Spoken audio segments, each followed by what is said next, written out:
Well, well, well. Snoop Dogg says so much drama in the LBC. I say so much drama being a fan of DC. Man, so much drama with these Dallas Cowboys. Craziness going on. We got a really good show today, I do believe. We're gonna address a few things, but in particular, there are two main issues we're going to address. Show, I know I don't want to spoil you guys. I mean, I've been doing like 4 and 5 hour shows sometimes. They're a little bit shorter these days. Got the studio under construction over here on the other side.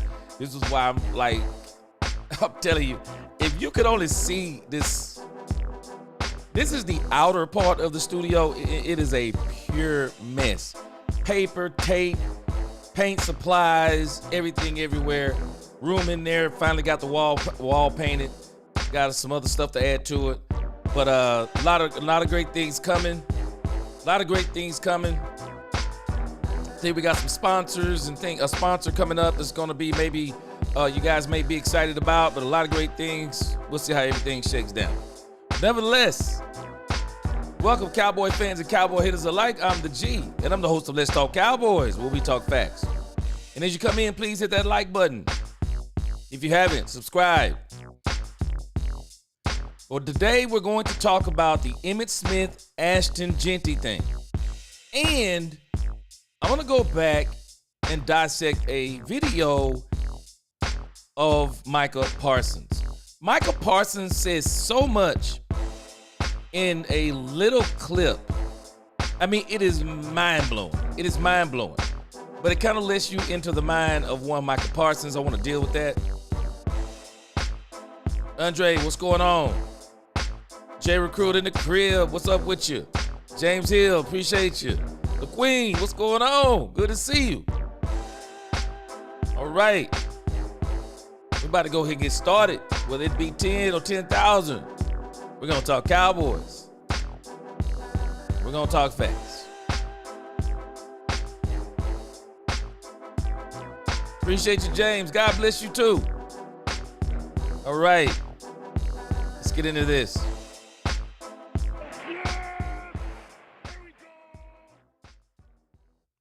The call-in show will be coming soon. What's going on, Robert Simmons? The call-in show will be coming soon. I got everything figured out. I'm probably going to do a members-only live stream first so we can make sure everything's working right. And then I'll probably open it up first to the members, and then we're going to roll it out to the community. So we're going to do that in phases. But, yeah, we got that coming. And I want to do a pretty good section on you guys talking. Kind of keep it good and respectful. We won't be going off and cursing and debating. I'm never going to turn this into a debate show. But I will let your voices be heard. And when your voices be heard, I won't even be going back and forth. You just tell us what you say, and then we'll talk about it. Angie the Rebel Chicks, what's going on? What's going on, Big Time Show? Yes, sir, no doubt. Yes, sir, we do. Sir Dog 30, what's going on with you? All right. Let's get into this thing about Emmitt Smith. I understand that when you listen to the Emmitt Smith thing, at first you're thinking Emmitt is tripping. I don't think Emmitt is tripping. Let's listen. We're going to listen to what he said, and then we're going to dissect it. Because I think if you dissect it, I think you'll get what he's saying. Michael Nelson, they better not. You know what? I ain't going to even say they better not. They're not going to do it. They are not going to draft an alignment in the first round.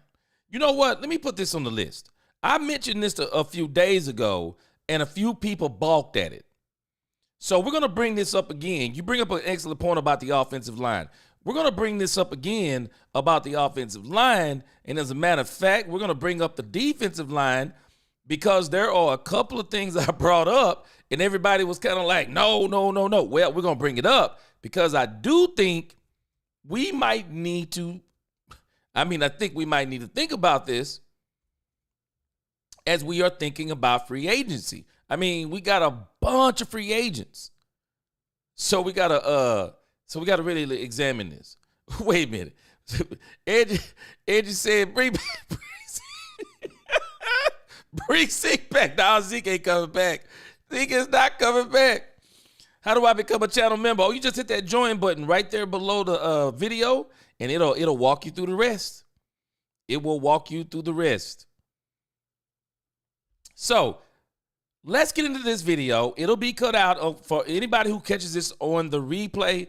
If they copyright strike us, we're just going to delete this part of the video. But in case they do copyright strike this portion, this is Emmitt Smith giving his opinion on one Ashton Jeanty.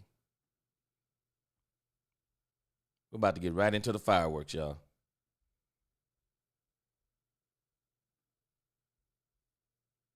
All right, let's roll it.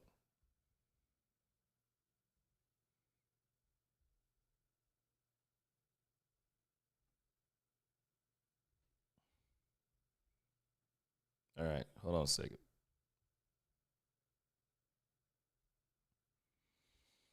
All right, hold on. Got some technical difficulties here. Okay, I've been fumbling around. I'm getting ready for a new show format. All right, y'all give me just a second. Yeah, I'm working on a new show format, so this is why some of this is janky. All right, here we go.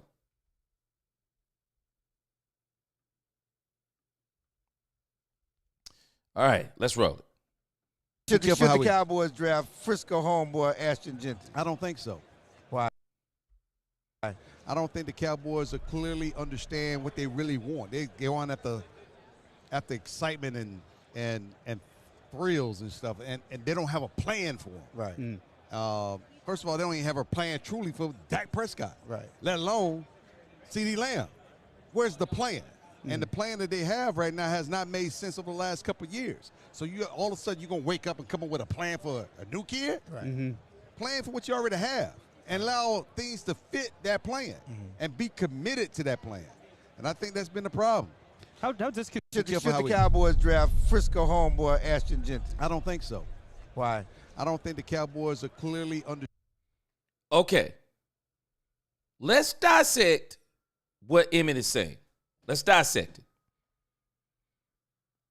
I don't think he has a problem with Ashton Jeanty. Let's be clear. I don't think Emmitt, and I know he doesn't. This isn't about Emmitt Smith. Ashton Jeanty. What he's saying is that the Cowboys don't have a plan as it pertains to Dak Prescott and CeeDee Lamb. Now, if y'all notice what I've been screaming for in the first two rounds, what have I been screaming for? Wide receiver, running back. First round running back, second round wide receiver, first round wide receiver, second round running back. However you want to do it. I understand exactly what he's saying. Because the reality is he's saying that, okay, you paid Dak Prescott $231 million guaranteed dollars. So what's the plan for Dak? What's the plan? Because the plan is going to be dependent. It's going to determine what you're going to do in the draft. So what's the plan? So if I'm putting together the plan, the first part of my plan has got to be, what is the offensive line going to look like? What is it going to look like? Let me do a couple of more greetings, and I'm gonna say some more about this. Robert M., what's going on with you, man? Appreciate you. Angie said, hit that like button. Y'all do. Hit that like button. Subscribe if you haven't. MG, 5-12 season. No way. I've already seen the schedule. There's no way the Cowboys go 5-12. Nope. Cowboys are going to probably win somewhere around 10 to 11 games. It's already set up. Angie, he's not lying about making a scheme to fit that play plan. Yes, this is what he's talking about. What's the plan? Okay, Ashton Jeanty, great. Do we all want Ashton Jeanty? Yes. But wait, what's the plan?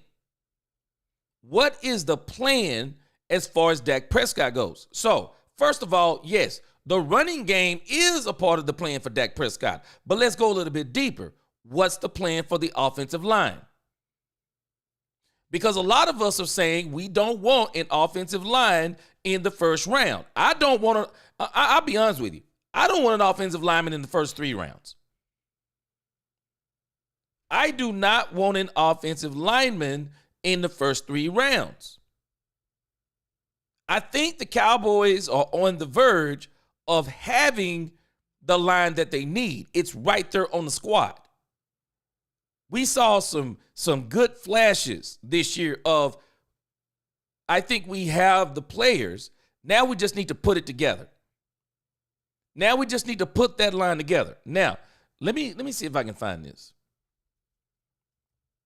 Let's look at something else. Let me see if I can find it over here. I didn't plan on talking about this part, but someone mentioned it, so we might as well throw this in. Let me see if I can find it here. Because the issue is, guys, we need to ask ourselves. I know, and I'm going to play you something that Micah Parson said that's kind of getting me in this mindset of, okay, Micah seems to want all of the veteran players, or a lot of the veteran players. He seems to want a lot of the veteran players gone. And we'll talk about that in a moment. But when we think about this,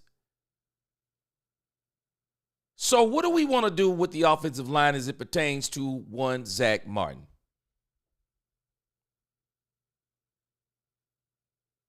I mean, do we really? I mentioned this the other day. I asked the same question. So if Zach Martin, after this ankle injury, if Zach Martin after this surgery, let's say Zach Martin is back to 90%. And I told y'all before, I just don't believe Zach Martin's retiring. I just don't believe he's retiring. What is he, 34 years old? I believe Zach Martin can still play at a high level in this league for at least 2 more seasons. Zach Martin didn't drop off a cliff. What happened to Zach Martin is he foolishly tried to play injured. That's what happened to Zach Martin. And the other part of what happened to Zach Martin was playing with an almost totally new offensive line. People don't understand when you're playing on the line. You can play good all you want to. But if the other players aren't playing good around you, or if the line is not cohesive, you're probably going to struggle too. But if you look at film on Zach Martin, he actually wasn't right the whole season. You could tell just out the block. Zach Martin was not right. And so now that he's got this ankle thing repaired, should we be thinking maybe we keep Zach Martin? Maybe we keep him. Why let him go if he's a perfectly good offensive lineman? Will he eat into some of the cap? I mean, he's already on there for the most part. They've already kicked his. I mean, let's look at his contract real quick. If you look at Zach Martin's contract,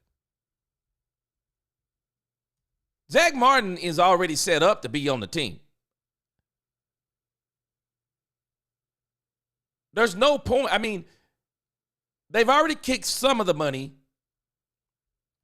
Let me see if we can pull it up here.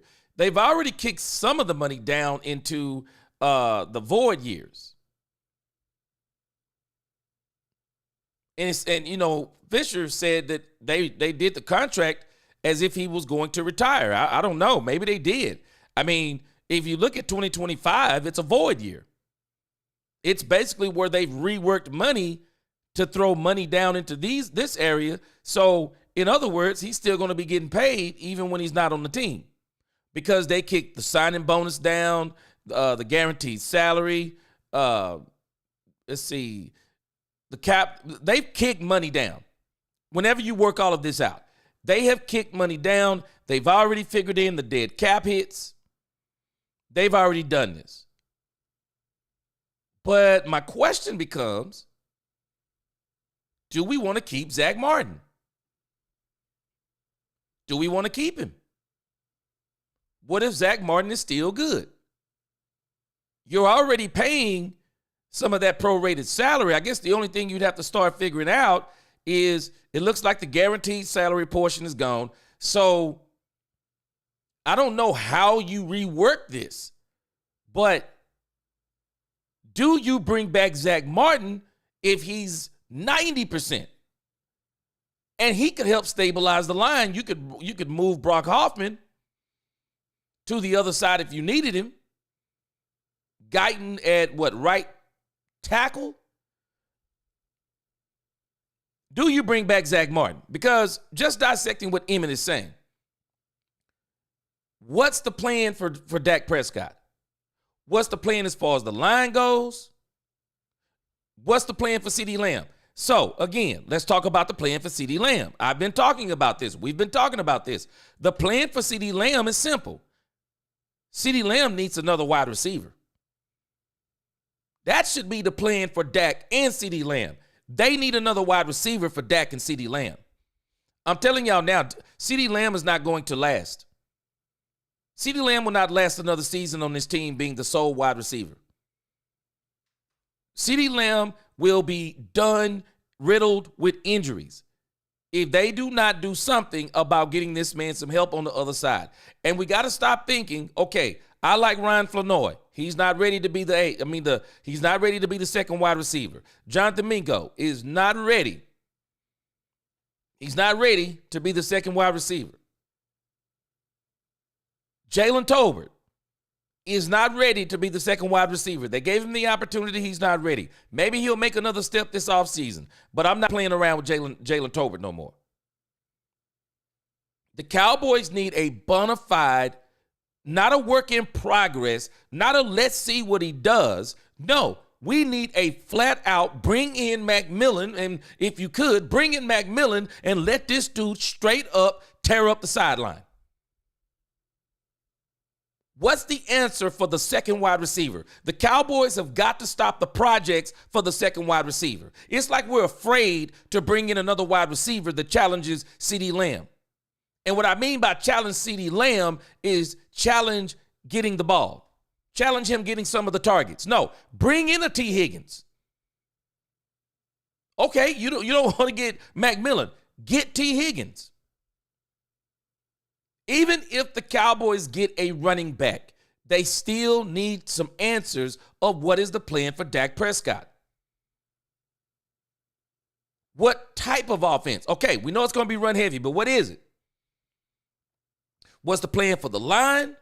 What's the plan at wide receiver?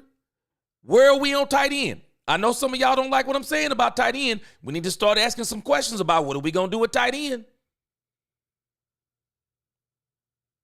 Someone said this a few days ago, and I agree with it. The one thing this team has to stop doing, stop falling in love with all the players. And I'm saying that part. I can understand you falling in love with some of the players. But there are some points you got to say, you know what? We can't give this another year. We can't give this another year. If there is someone out there available that is better than what we have, let's move on from what we have. Okay, we can keep a player behind. Okay, Schoonmaker or Ferguson. Okay, what are we going to do? How about we keep one of them? And then we say, okay, will there be a stud tight end out there? I'm sorry, if Kyle Pitts is available,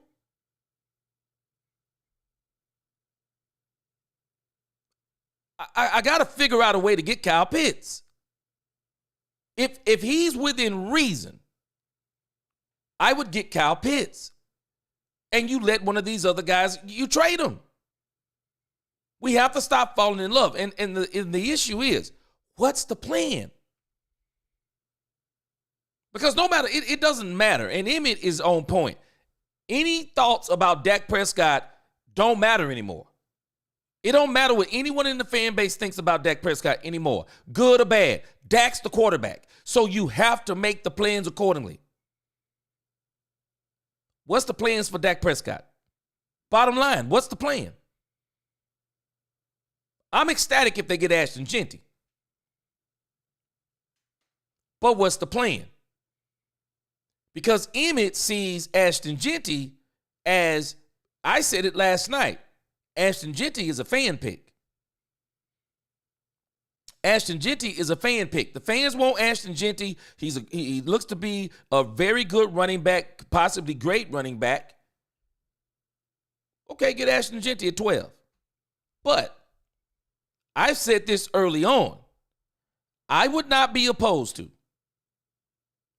that if there was someone else, that if Ashton Jeanty hit in front of me, and I know that I have needs, so let me evaluate. What's the drop-off from Jeanty to Hampton?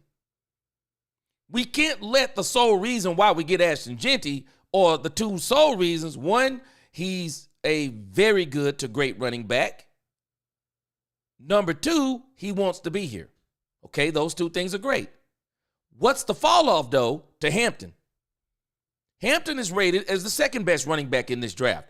What's the fall off to Hampton? I mean, how far am I falling off if I get Hampton? Because if there's somebody that really wants Ashton Jeanty, now I've said this before, if there's somebody who really wants a player, well, the first thing I'm going to do is evaluate the fact of what's the next two guys behind him look like.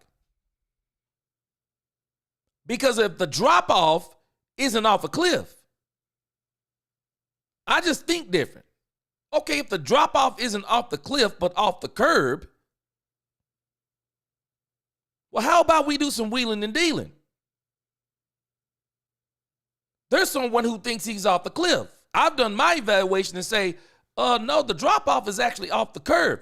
We could actually get the guy behind him. And then we could actually get back. We could get back. We might not, hey, forget the fourth. We might be able to move back into get two twos. We may be able to get 2 2s and 2 3s. What if we could get a 2 and a 5? Hey, you want Ashton Jeanty? It's going to require your second and your fifth. Your second and your fourth. I would be thinking like that because I know that I got needs. I would feel my running back, okay, I got it. You get me 2 number 2s, I could get me the wide receiver that I want. Because to me, I want Egbuka.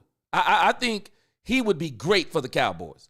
There's no way we're getting McMillan unless some crazy stuff going at the top. And if McMillan is there, all bets are off for me. I'm taking him over Jeanty.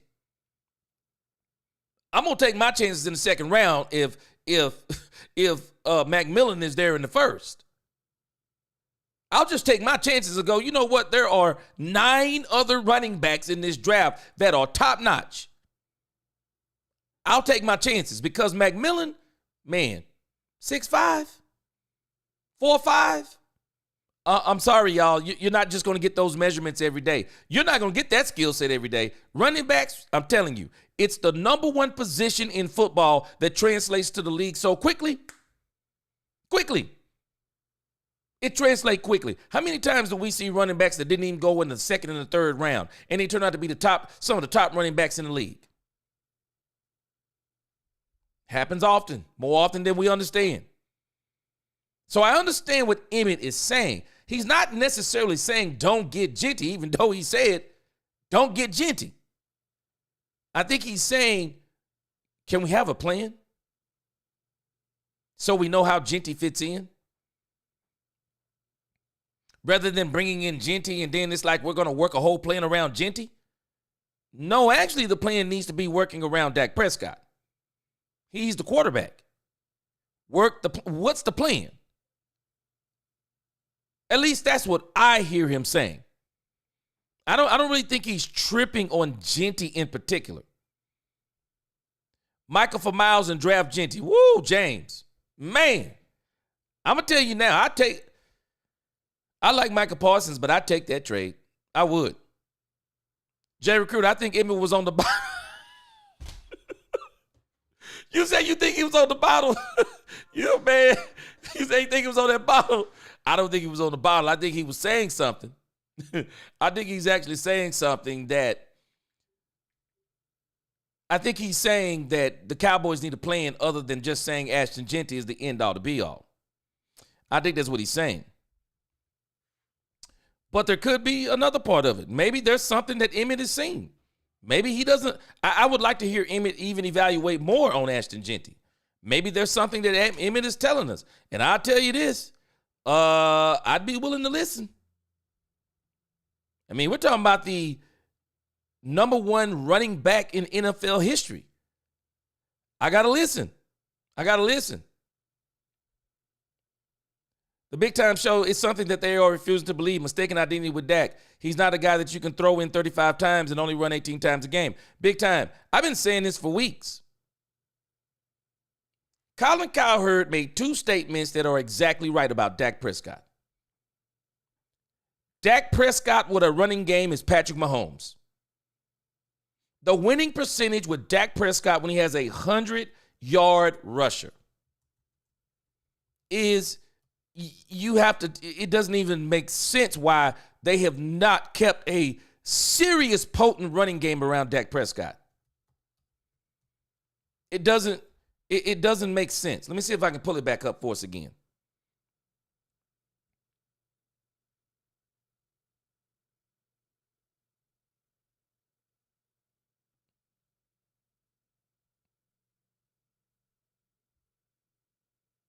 Dak Prescott with a 100-yard rusher is Patrick Mahomes. Dak Prescott is 66-18 with a 100-yard rusher. 66-18.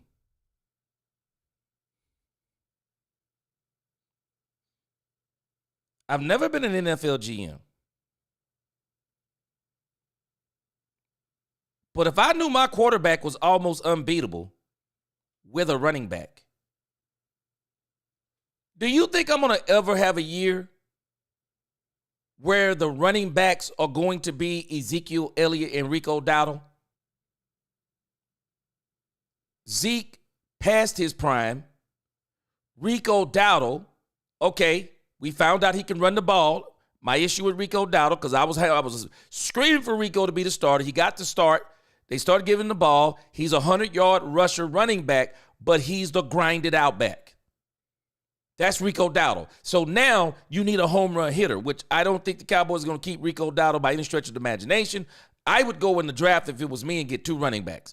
But whatever you do as far as running back goes, you need a grinded out back. That's good to have, but you need a home run hitter. You need a guy that at any moment, hey, if we just block everybody, can you make the last man miss?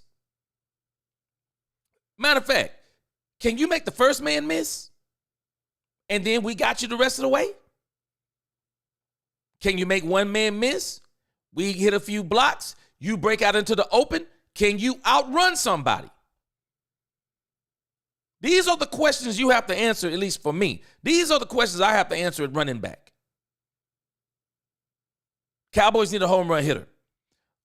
But the issue is, Dak Prescott with a 100-yard game is almost unbeatable. You know why he's almost unbeatable? Because then play action works. Matt Eberflus is going to run a defense that's actually designed to stop Dak Prescott. And I'm very interested in how will this help Dak's development? Because Matt Eberflus loves to rush 4, drop 7. That's the Dak Prescott. That's the Patrick Mahomes. That's the Josh Allen. That's those type of quarterbacks. The Joe Burrows, that's those type of quarterbacks killer. You run those defenses so you can make sure, hey, you're going to throw the ball today, but it's going to be real tight. And you're going to have to be so deadly accurate. It's insane. That defense causes a lot of problems. You want to know why Andy Reid went and got Pacheco? There's a method to his madness. You want to know why he went and got Kareem Hunt? There's a method to Andy Reid's madness. There are certain teams in the NFC, in the AFC, they have been able to, in certain games, to nullify Patrick Mahomes going down the field. And you think about the Kansas City Chiefs. They haven't really had prolific wide receivers since Tyreek Hill. And so Patrick Mahomes isn't able to do, I'm telling you, y'all do not understand. Yes, he's won a Super Bowl outside of Tyreek Hill. Ask him what he want him back. Tyreek Hill was insane with Patrick Mahomes.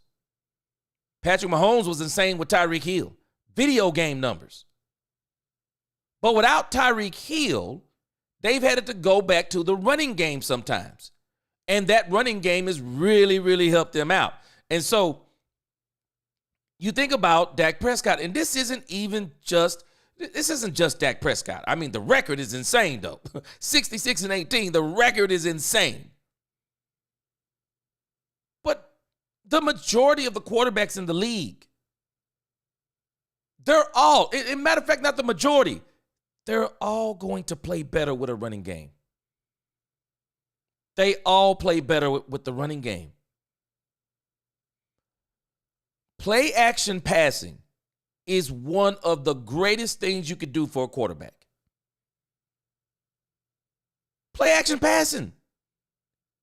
You make teams come out of that cover 7, that cloud coverage. You make them come out of that mess.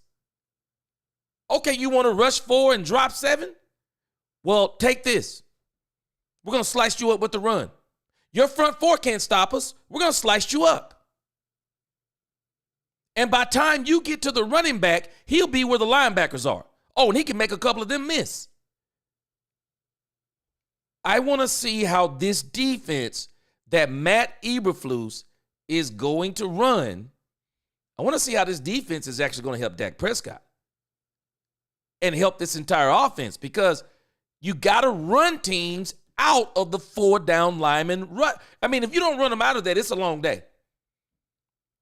If they can get pressure on your quarterback rushing 4, if they can stop your run game rushing 4, or with just 4 down linemen, well, what do you think is going to happen to the passing game? You have to make teams adjust out of the passing game. You have to make them adjust. And so I think I hear what Emmitt is saying. Don't just say, let's get Ashton Jeanty and everything changes. No. What's the plan for Dak Prescott? Now, let me tell you why Emmitt Smith. Let me tell you why Emmitt Smith is qualified to say this. Because Emmitt Smith was a part of the plan for Troy Aikman. Troy Aikman came before Emmitt Smith. Troy Aikman was a turnover machine before they got him a running game. He was a turnover machine. And so the plan for Troy Aikman was simple. They had Michael Irvin. Okay. We need another wide receiver. Alvin Harper. Troy Aikman needs a running game. Let's build a world-class line and then get a running back. And then we're going to run play action. That's the plan for Troy Aikman. Emmitt is qualified to make this argument because he saw it come to fruition for one Troy Aikman. Many people do not understand. There was a time when Troy Aikman, when Emmitt Smith was not with Troy, he looked different. But when they put players around Troy, he looked unbeatable. Because he wasn't unbeatable before they put the team around him. But he was unbeatable once they put the team around him. Because he was able to eat on play action, and it was rarely a game where Troy Aikman was put in a position to where it all rested on Troy. It didn't. It didn't rest on Troy. They created a plan to where it rests on the team. Doesn't mean Troy didn't make throws. Doesn't mean every now and then Troy Aikman had some great games. But if you look at that Dallas Cowboy team, they had a plan. And they executed it. And you know what another part of the plan was? Let's put a top 10 defense on the other side of one Troy Aikman. And they committed to do it. They brought in Charles Haley. They went out and started getting these great players. Man, Kevin Smith had not had that Achilles injury. He's one of the best cornerbacks around. Darren Woodson. I mean, you look at their D-line, their linebackers. They had great players opposite of one Troy Aikman. So when Emmitt is talking about a plan, y'all got to understand something. This man is talking from Super Bowl experience.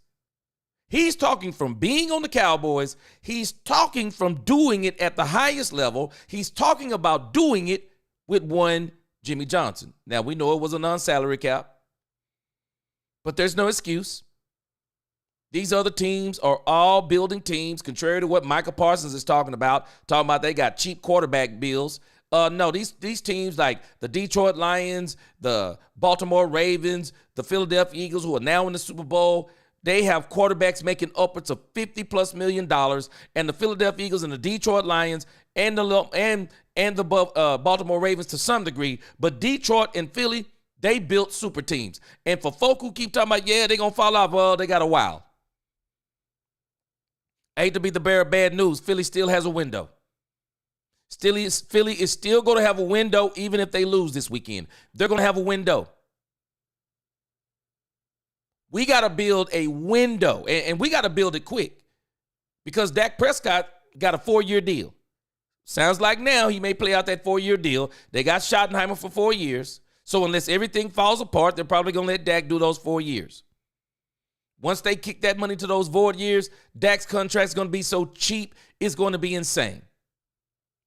They're going to be able to get players. So they got a 4-year window to build a team. And the reality is they need to build a majority of that team this year. They need to build the Super Bowl, at least the glimpses of a Super Bowl team this year. Lock down your line. They got some young guys, finished locking it down, whether it be through re-signing Zach Martin, whether it be through free agency, whether it be through whatever you got. Make it into a hodgepodge. Use all 3 sources, free agency, the draft, and what you got on the team. Fix the line now. Number 2, you got to address running back. You don't need 1, you need 2. The days of Emmitt Smith are done. You're not going to get 1 running back these days taking the hits these guys are taking. You need 2. I need a grinder, and I need a home run hitter. It's just like baseball. I need some guys that can get on base. I need a guy who can knock it into the parking lot when bases are loaded. It's the same thing in football. You need 2. 1 a grinder, 1 a home run hitter. And even your grinder need to be capable of you. If you play around, he'll hit you in the head too. You got to get that second wide receiver. So when I hear Emmitt talking from a place of where Emmitt, let me tell y'all something. Y'all better listen to what this guy's saying. Emmitt is still salty about Jerry letting go of Jimmy. They don't do a lot of talking about it. But I bet you when they get together, how much you bet they say, if Jerry would have kept Jimmy, how many could we have won? Because I know I say it. If Jerry would have kept Jimmy and just kept doing it the way he was doing it, how many Super Bowls could the Cowboys have won? When Emmitt is talking, y'all, understand. Emmitt is talking from a place of winning a championship with the Dallas Cowboys. That's where he's talking from. Let's get this super chat. Yes! Here we go! AJ Meadow says, Mike Fisher said today that there are 15 teams that would say yes to a quarterback for quarterback trade with Dallas. What's your thought? There are 15 teams that would say yes to a quarterback for quarterback trade with Dallas. I wonder, I guess without hearing him saying, what does that mean? A quarterback for quarterback trade? Are there many teams that would Are there many teams who would actually trade a quarterback for a quarterback? I'm gonna have to go back and look at that, AJ, because that's a strange question. Let me read it again. You said there aren't 15 teams that would say yes to a quarterback for quarterback trade. So let me dig into what you're probably saying. So we're saying that if the Cowboys wanted to trade Dak Prescott, I don't even know if you want to trade Dak Prescott. I mean, are you getting their quarterback? But a quarterback trade, I don't think there are 15 other teams that would actually agree to a quarterback trade for anybody's quarterback. Because the question becomes, who's going to trade? You got two issues here, AJ. So who's going to trade a better quarterback for a lesser quarterback? Because somebody in this deal is probably saying, my quarterback is better than your quarterback. So if my quarterback is better than your quarterback, why am I going to trade my quarterback? Number two, so what if those quarterbacks are created equal? So again, why are we trading? I don't get anything extra if I trade for your quarterback because they're both equal, pretty much the same skill set. So what do I get if I trade for your quarterback? I wonder what, I'd like to kind of know what he meant by that, because that don't really make sense. There aren't 15 teams that would say yes to a quarterback for quarterback trade with Dallas. I don't understand that. Maybe he could be talking about salary. I wonder if that's an issue. But I'll tell you what I think. Now, let's go to, let's look at this. So let's look at So let's look at 32 teams. So we got 32 teams.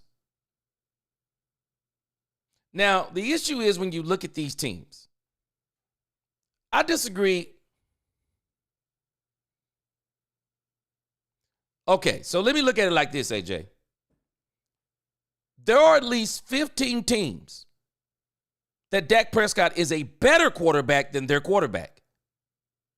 Dak is a better quarterback than their quarterback. And I bet you they would take a trade for Dak Prescott if they would offer it. And let's look at the teams in particular who got weapons that really all they need is a quarterback. Let's think about it. Arizona Cardinals. I would take Dak Prescott over Kyler Murray every day of the week. Every day of the week. I would take Dak Prescott over Kyler Murray. Atlanta Falcons. If I were the Atlanta Falcons with the weapons they have and I got a chance to get Dak Prescott, I would let Michael Penix Jr. sit down on the bench for another 2 years, and I would bring in Dak Prescott. Carolina Panthers. I'm taking Dak Prescott. Chicago Bears. I would keep Caleb Williams just because the team is so broken. You don't bring in Dak Prescott on your team unless you're saying, no, we're ready now. We're ready to go to the Super Bowl. No. Caleb Williams, I'm keeping him because they're building a team. Detroit Lions. I'll take Dak Prescott every day of the week and twice on Sunday over one Jared Goff. Anybody see what he did this year? With a team that good? That's insanity. Man, we talk about the Cowboys and the Green Bay loss. That Detroit Lions loss was a travesty. I don't care if your defense is decimated. That offense was so good that they still should have been able to survive and win that game. Jared Goff was horrible. Green Bay Packers, Jordan Love. Okay, he's turned back into a pumpkin. Everybody agrees. I would take Dak Prescott over one Jordan Love. Matthew Stafford. Matthew Stafford is a prolific passer. Depending upon what you want to do, he's older.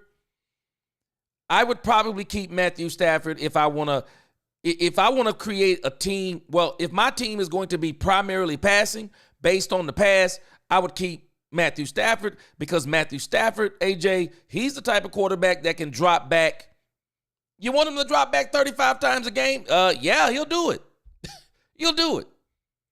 Minnesota Vikings, the weapons they have right now, I would put Dak Prescott on that team. I would definitely take Dak Prescott on the Minnesota Vikings. I would. Why wouldn't I? They're set up to win. What failed them in the playoffs? Now, we're not going to beat up on Sam Darnold too bad. I mean, that doggone Rams pass rush was crazy. I mean, that Rams pass rush almost did it to Jalen Hurts.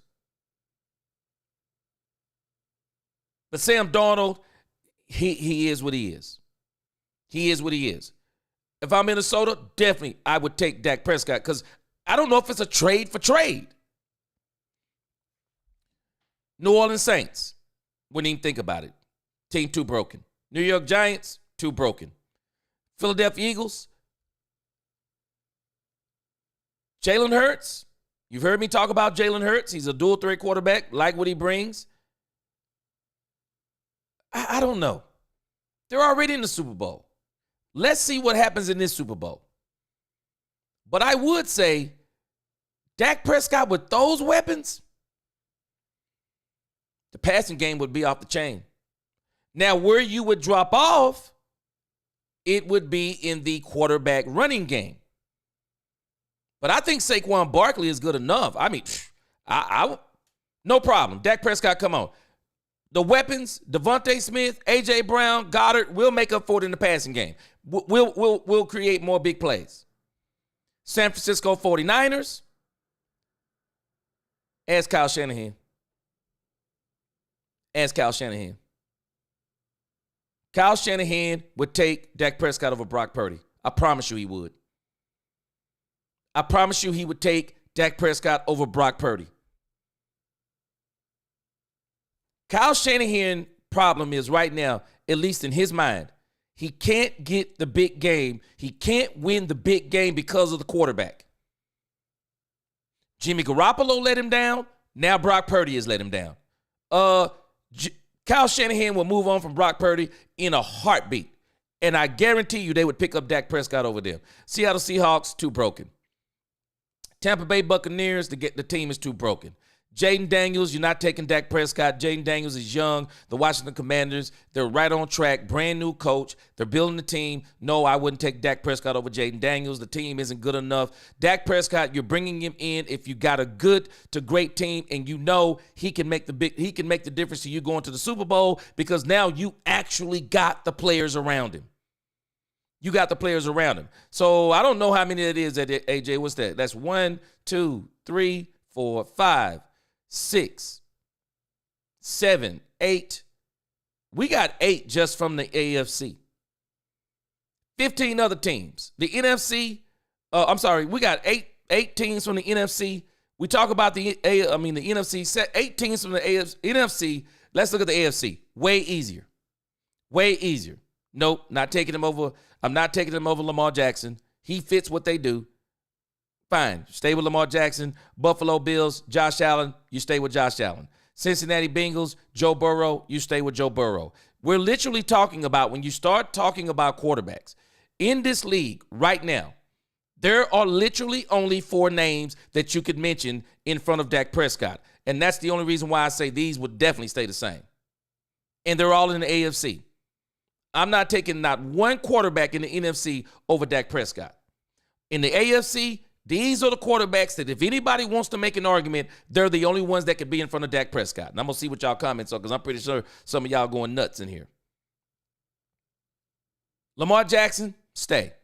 Josh Allen, stay. Joe Burrow, Joe Shiesty, stay. Cleveland Browns. I wouldn't send Dak Prescott there because the team is too broken. They need to start over. Denver Broncos, nope. Bo Nix, another rookie quarterback. They're building. Keep Bo Nix. Houston Texans, same thing. I would go ahead and roll with C.J. Stroud. But then when you start getting these other teams, you think about it. Cleveland. Oh, yeah, I would take Dak Prescott. I mean, I would take him. He's better than what they have for sure. But the problem is, I mean, they may be a little too broken. But who knows? He step on the team. Maybe Myles Garrett goes nuts. People may not realize it, but Cleveland has had a pretty good team the last, 2-3 years? Think about what Joe Flacco did for him. Dak's better than Joe Flacco, for sure. It's not even an argument.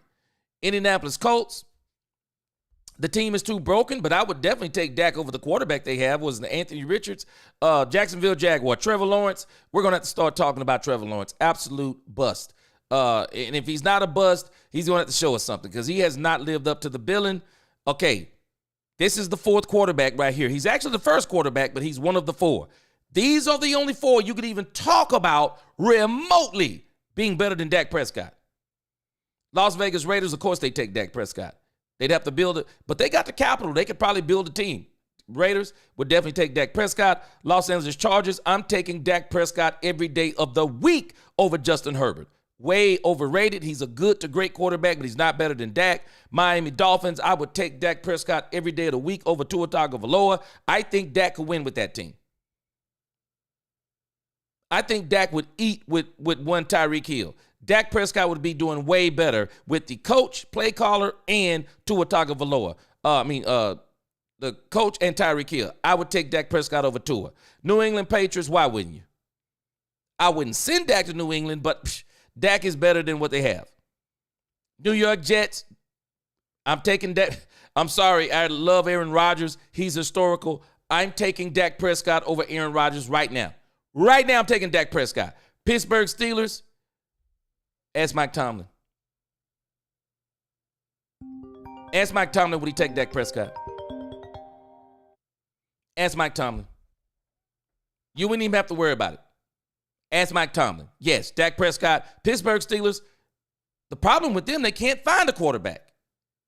If maybe they could find a quarterback, they could add a couple of more pieces and really be good. Quarterback, running back, wide receiver. Tennessee Titans, looks like they're kind of in the rebuilding state, but why wouldn't you take Dak Prescott over? But I wouldn't trade their quarterback for Dak Prescott. He's not good enough. So right there, you said 15. You got 1, 2, 3, 4, 5, 6, 7, 8. I mean, we got more than 15. So if you're talking about Dak being better than those quarterbacks, I would take Dak Prescott, AJ. But the question becomes, with some of these teams, are they trying to rebuild? I mean, are they right there? What's the case? I'm going to have to go back and look at that. I didn't look at Fish today. I would have to go back and look at that. But that's an interesting comment that he made there. I wonder what he made that comment based on. Because there aren't 15 quarterbacks in the league better than Dak Prescott. There's not 10 quarterbacks better than Dak Prescott. I don't even think there's 5. I think the only quarterbacks you can literally list better than Dak Prescott, and in the order that I would put them in, would be Patrick Mahomes, Joe Burrow, Josh Allen, Lamar Jackson. You can interchange them any kind of way you want to. Any kind of way you want to, you can interchange them, depending upon what your needs are. If you're going to run a power run team, I would go with Josh Allen and Lamar Jackson. They would be the 1 and the 2. If I'm going to go with a pass team, I'm going to go with Joe Burrow and Patrick Mahomes. If I'm going to run a balanced team, I'm still going to run Patrick Mahomes and Joe Burrow. Dak Prescott, I'm running a balanced team. I'm going to run a balanced team to where it's going to be pass and run. I'm going to run a balanced team. Dak needs a balanced team. Dak needs a 25 throws per game versus 35 rushes per game. And in that 25 threshold, some games he'll get 27, 28, 29, 30, no more than 30. So I want 25 to 30. And the run game is probably going to be somewhere to 35 to 40. because that means we're probably dominating the game anyway on the ground. We're controlling this game. And so Dak Prescott is getting high quality throws. But again, I appreciate the question there, AJ.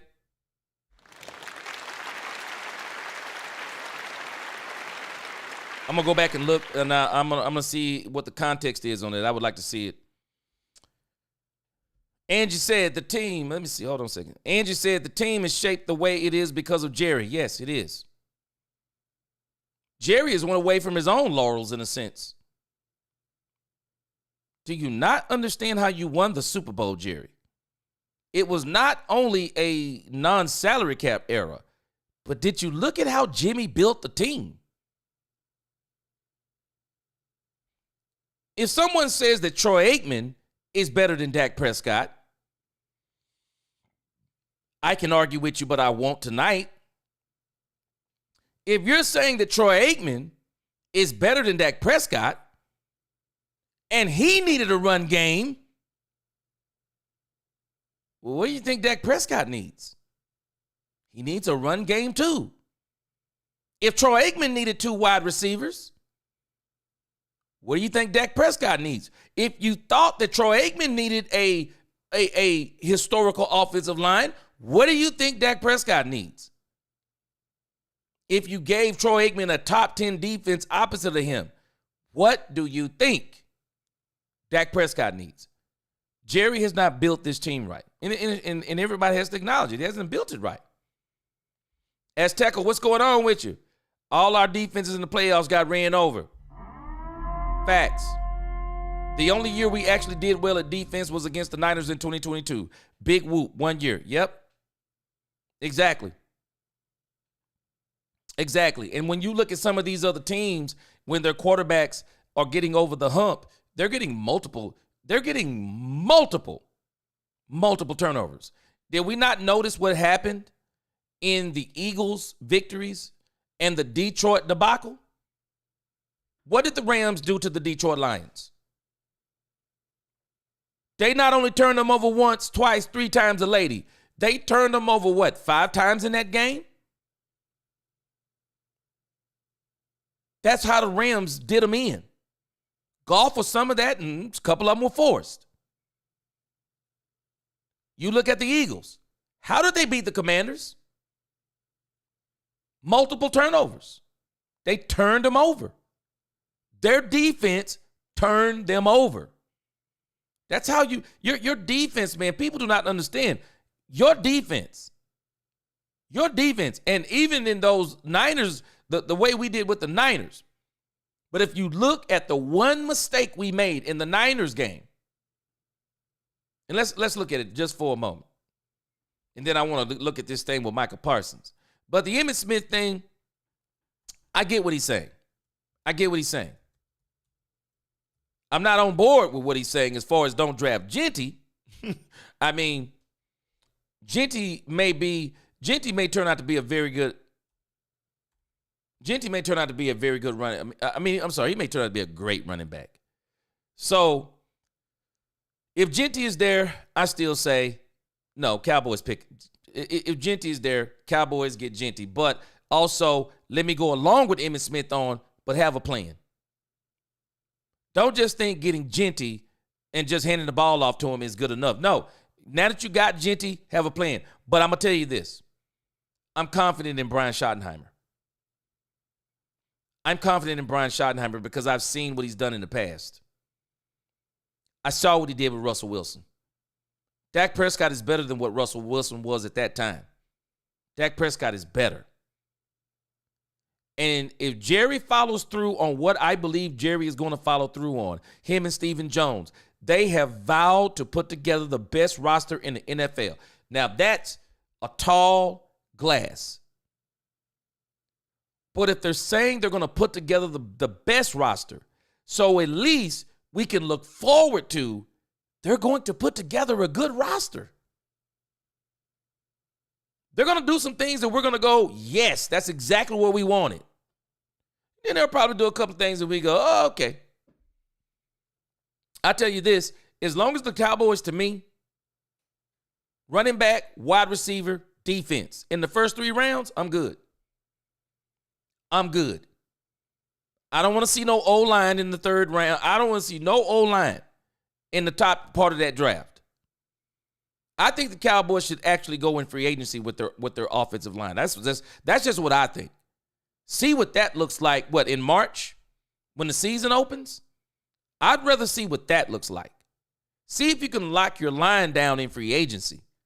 And then you can go in the draft and you can draft partially for need. And then you can also say, and now we're going to get some of the best guys on the board.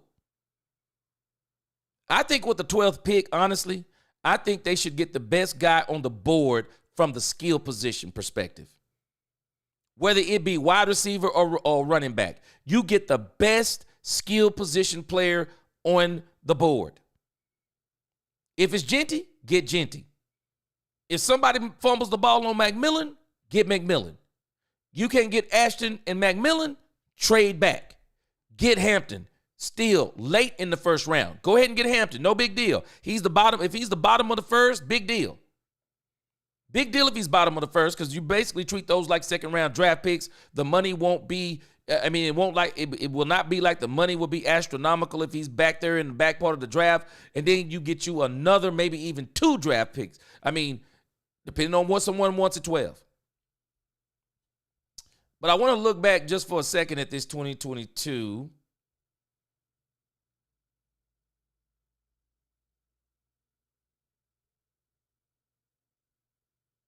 And actually, that was the 2020. Let me see.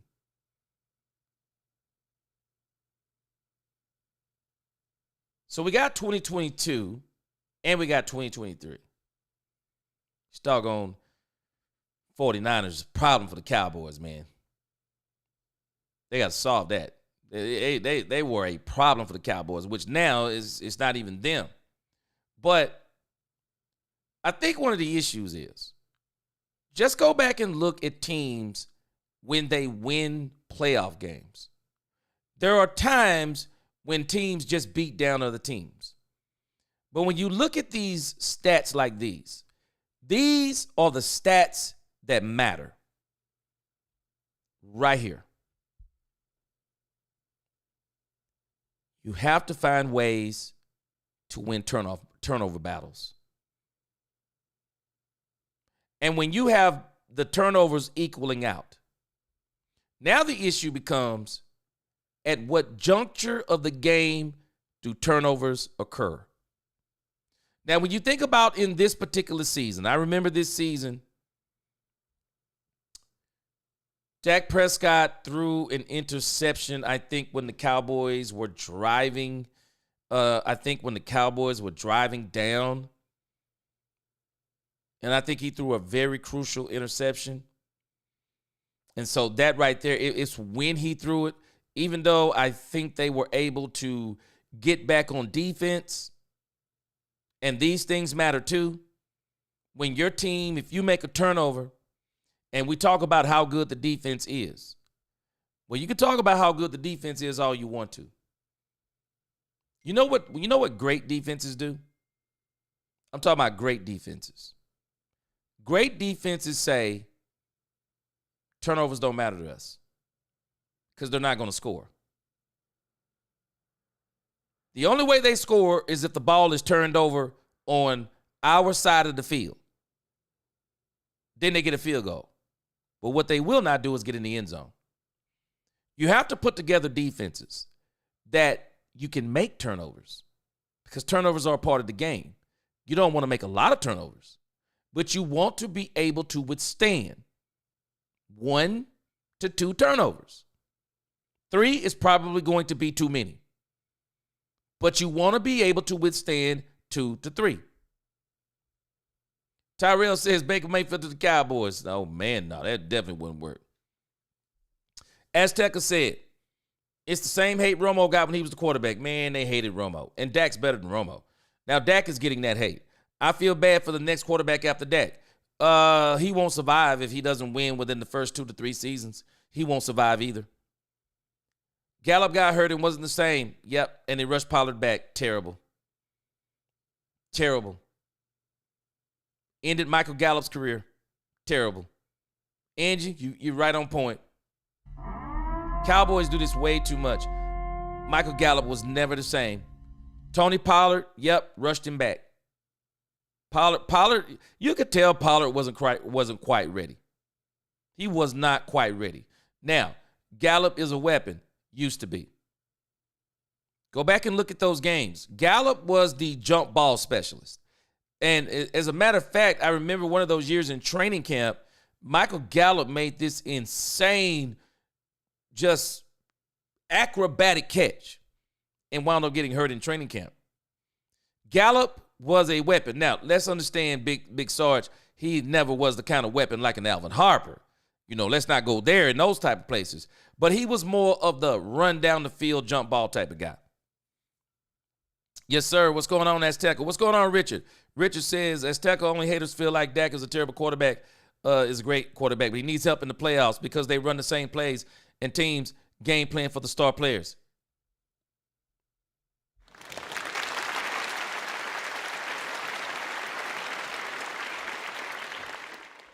Richard Owens, this is what Jerry has to fix.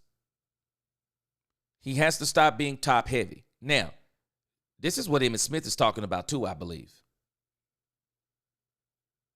Stop always just trying to go for the glitz and the glamour. Emmitt is saying the same thing I've been pounding on this table for, and many of us have been pounding on the table for. Jerry, we need you to build a team. We don't want 9 All-Pros. No, Jerry, we don't want 9 All-Pros. Because I find it to be strange that these Super Bowl teams don't be having 9 All-Pros. We don't want 9 All-Pros, Jerry. We actually don't want to be top-heavy. We want a team. We want a team. We want all the positions filled with good to great players. Get us some good players to go with these All-Pros. Get us some role players to go with these All-Pros. Please, let us stop falling off the boat every time someone gets injured. We got to stop this. We got to start building teams. Can we get a coaching staff? I'm interested to see what happens with Brian Schottenheimer, because the Cowboys, whether people are paying attention or not, the Cowboys are already playing their hand. Who don't know what the Cowboys are going to do in 2025? They're going to run the ball. Who doesn't know this by now? If you don't know the Cowboys are going to run the ball by now, you're sleeping under a rock. The Cowboys are going to run the ball, period. End of story. So teams, when they play the Cowboys, they're going to be ready for the Cowboys to win the ball, run the ball. So can we put together an offense that is not only versatile, but an offense to where Brian Schottenheimer can say, let me make not halftime adjustments, let me make second quarter adjustments. Oh, you're going to stop the run. All right, we got something for that. Let's get this screen game going.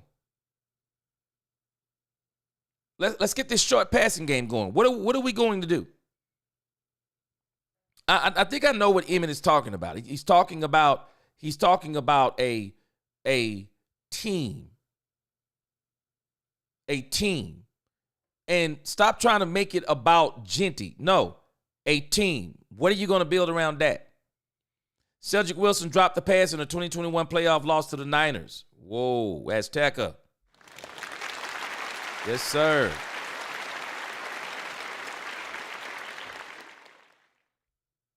Tyrell Hines, Pat, Lamar, Josh. That's your top 3? Patrick Mahomes, Lamar, and Josh Allen. I'm sorry, I'm taking Joe Burrow at number 2. I'm telling you. And there's a list in me. I'm going to tell you something. Joe Burrow with a defense and weapons, I'll take him over. I know y'all going to lose your mind. I would take Joe Shiesty over Patrick Mahomes. For a minute there, Joe Shiesty was the kryptonite for the Kansas City Chiefs. Man, Joe Shiesty with a team is crazy. Joe Shiesty with a team is crazy. The only place that maybe Patrick Mahomes would edge out Joe Burrow for me, if you just put my feet to the fire, is his running ability. Man, Patrick Mahomes, I'm telling y'all, I've said it and I'll say it again. He's the smartest running quarterback in the league. He's the smartest running quarterback in the league. That's probably where I would take him over Joe Burrow. But when we're talking about throwing the ball, nah, I can't take him over. I can't take Patrick over Joe when it comes to throwing the ball, man. Joe nasty with it. Marlon sleeps in Dak Prescott pajamas. Robert Simmons says it sounds like you do. He said, I'm just saying. Hold on a second. Okay, just give me some more context. I'm sorry, Robert Simmons. Big Sarge says, seems like someone is short-sighted and only wants to blame the quarterback when the GM hasn't assembled a single 1 or 2 ranked defense in 29 seasons. Big Sarge. Let me tell you something, man. You want to win the Super Bowl? Your defense has to be a huge part of the plan. Defense wins championships. Defenses say, if we make turnovers, we can still win the game. Defenses say when we make a turnover, they won't score the ball. They won't score a touchdown. Defenses win championships. They do. Emmitt was 100% right. Games are won in the trenches. Braggadocious owners and fans won't flash players. Yeah. That's why I say Jeanty, he's a fan pick. I would get him. If he's there, I would get him. But he can't be the only thing that you build the draft on. What's the CeeDee Lamb plan? I know what he's talking about. What are you going to put opposite of CeeDee Lamb? What are you going to put opposite of CeeDee Lamb? Because I'm telling y'all, CeeDee Lamb will not last the rest of his contract. If the or his new contract, he's not going to last. CeeDee Lamb is not going to last. CeeDee Lamb is a finesse wide receiver. He's a tough wide receiver. I'll give it to him. But that's not his game. His game is not to take a beating. He's a great run after the catch wide receiver. But that's not his game. He's a make you miss, don't take a lot of hits guy. That's CeeDee Lamb. CeeDee Lamb took a beating this year. They better do something because I'm telling you, CeeDee's not going to last. Oh, yeah, for sure, James. It's always the quarterback with some of these people. LaQueen said Fish named 15 teams that would not trade for Dak in his opinion. But you can go check it out, and also had a poll for wide receiver, running back, and quarterback.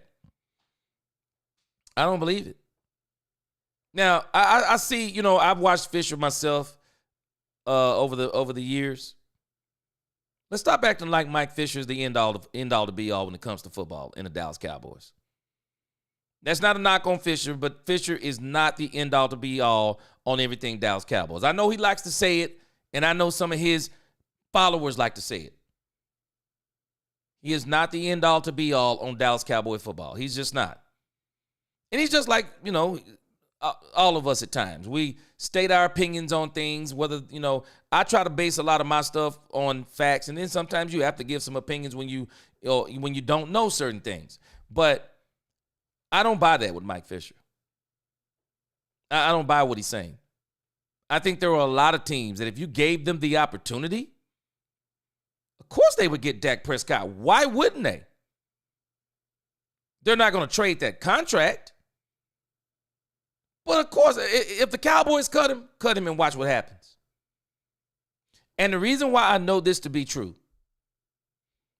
you don't sign Dak Prescott to $231 million unless you do know that there are teams lined up. If teams are not lined up, I'm like, go ahead. Go on out there. Go. We'll release you. Let's see who gets you. Jerry wasn't willing to risk it. No. Angie said we're only as good as the head. And the problem is Jerry. Now, y'all notice what Jerry is not doing now?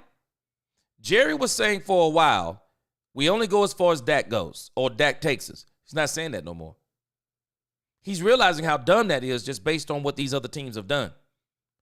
The Buffalo Bills stopped saying it, and they were not saying it, but they were implying it. The Baltimore Ravens stopped implying it. Look at all the other teams. They're definitely not implying it. The Detroit Lions, no, they were not saying we go as far as Jared Goff takes us. Problem is Jared Goff betrayed them.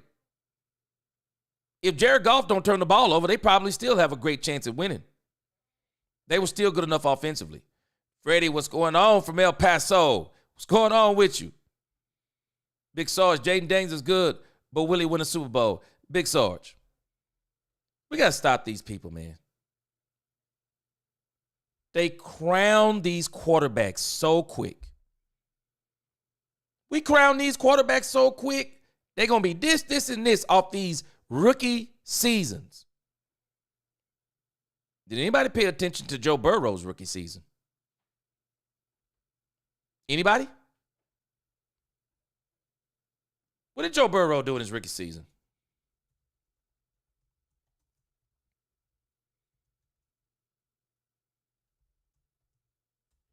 Anybody know what Joe Burrow did?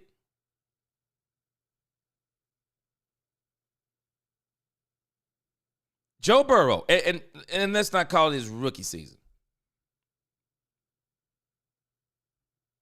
But when Joe Burrow got healthy, what did he do?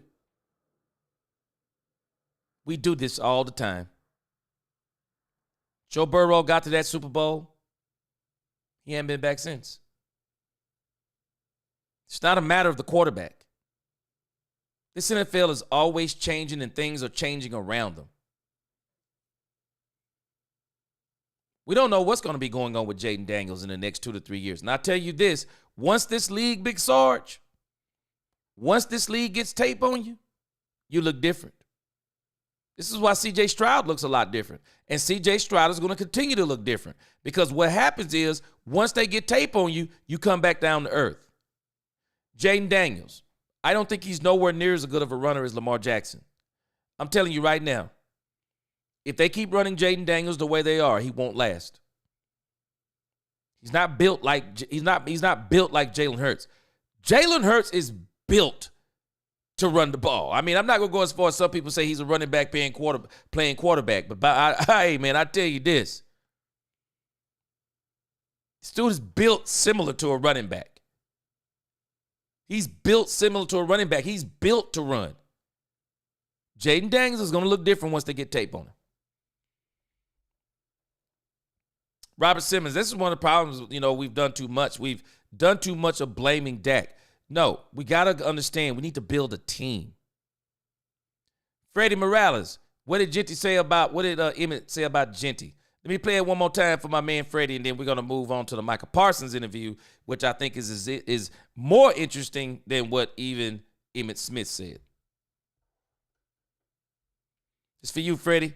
Understand what they really want. They go on at the excitement and thrills and stuff, and they don't have a plan. Should the Cowboys draft Frisco homeboy Ashton Jeanty? I don't think so. Why? I don't think the Cowboys are clearly understand what they really want. They go on at the excitement and thrills and stuff, and they don't have a plan for them. Right. First of all, they don't even have a plan truly for Dak Prescott. Right. Let alone CeeDee Lamb. Where's the plan? And the plan that they have right now has not made sense over the last couple of years. So you all of a sudden you're going to wake up and come up with a plan for a new kid? Right. Mm-hmm. Plan for what you already have and allow things to fit that plan and be committed to that plan. And I think that's been the problem. How does this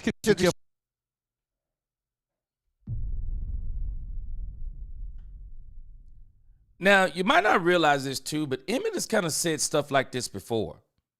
The plan, And I think, like I said, I think he's coming from a championship position. He understands what it takes to win a championship. Jimmy had a plan for Troy Aikman. He did. He had a plan for him. They knew what Troy was a turnover machine. So what do? Get him a running game. You get him a running game. They got Troy Aikman a running game, and he looked totally different. He looked totally different with a running game. He looked totally different with a line. He did. Robert M., there's no depth on the team. They don't build teams. We're top heavy all the time. There is no team that their season is wrecked like the Dallas Cowboys when they get an injury. Team gets almost wrecked. Azteca, when Dak messes up, we call him out. Yeah, We don't never call out Lamar Jackson, even though I did after the debacle that he made. But people say the guy should have caught it. I agree with two things can be right. It wasn't a good throw, but he should have caught it when it hit his hands. But James Hill, Dak has a better first season than Jaden. Look it up. Y'all jump on the bandwagon, but next year they got him. C.J. Stroud found that out. Yep, I just said it. It's amazing how these quarterbacks come back to earth once they get tape on them. LaQueen, Fish went on age and how some are better than Dak, but or at the same time, he said Dak is in top 10. Make it make sense. Make it make sense. And you think about what I did also, LaQueen. Let's think about the age thing. This is one of the reasons why I said that when you look at a couple of these teams, and more than a couple, when you look at some of these teams, I wouldn't even fathom trying to trade Dak Prescott because, number one, the team isn't good enough.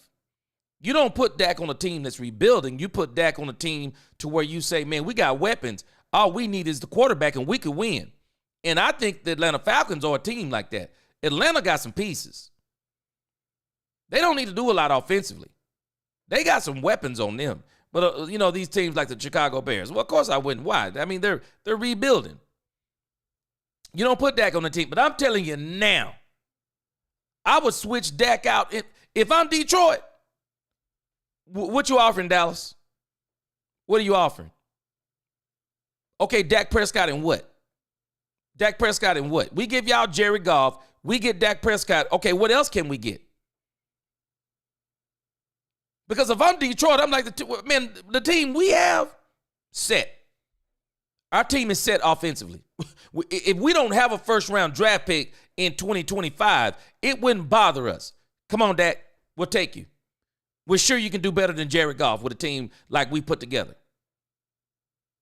I'd like to know who the OC going to be and what his game plan going to be. But if I'm Detroit, man, I'd take Dak in a heartbeat because Dak would be exactly what you would want on a team like Detroit. Minnesota, they're built to win too. They're built to win too. Might need to work on that line some after we saw what the Rams did. But that Rams line is they did it to the Eagles. So I bet you Kyle Shanahan, LaQueen, again. I bet you Kyle Shanahan. What's been betraying him is the quarterback. I bet you he take Dak Prescott. Some of these other teams, of course, you're not taking Dak. I mean, Washington, they're kind of rebuilding. Tampa Bay, I just don't like the Tampa Bay team at all. Tennessee, they're in a rebuilding state. Dak is 31. Of course, I know why Pittsburgh, though, would take Dak. New York Jets, they would probably take Dak, but I think they're going to be on the rebuild. You look at all these other teams. But Miami Dolphins, man, in a minute, they got a squad. They have a squad. Los Angeles Chargers, probably going to have a squad this year. Justin Herbert is running out of excuses. They're going to have a squad. They got the coach. They're running out of excuses. And the only reason why I say a team like the Raiders, because they have the draft capital, salary cap space, they could build a team around Dak almost immediately. Almost immediately, they could build a team and would probably be ready in about 2, not this year, but the next. They got that kind of capital. But some of these other teams, you clearly understand why they wouldn't do it. Houston, C.J. Stroud, I mean, he's on the rookie deal. You got to keep C.J. Stroud. Denver Broncos, Bo Nix. You're going to keep Bo Nix. Even though, I don't know, Denver's got some pieces too. They definitely got a defense. But then the other ones here, Cleveland, but then you get to these right here, you're keeping them. But, yeah, I could see it. Pretty strange argument, but I could see what he's saying. Yeah, exactly. He feels the way he feels. Everybody has the right to speak their truth. Yeah, like I said, I can see what he's saying. But, yeah, Dak Prescott, he is top 10. I think he's top 5. I don't think once you get past Patrick Mahomes, Lamar Jackson, Josh Allen, Joe Burrow, I'm not taking any other quarterback over Dak Prescott. You couldn't convince me. You could not convince me to take any of these other quarterbacks over Dak Prescott. Not even old man Matthew Stafford. You couldn't convince me to take Matthew Stafford over Dak Prescott. You couldn't.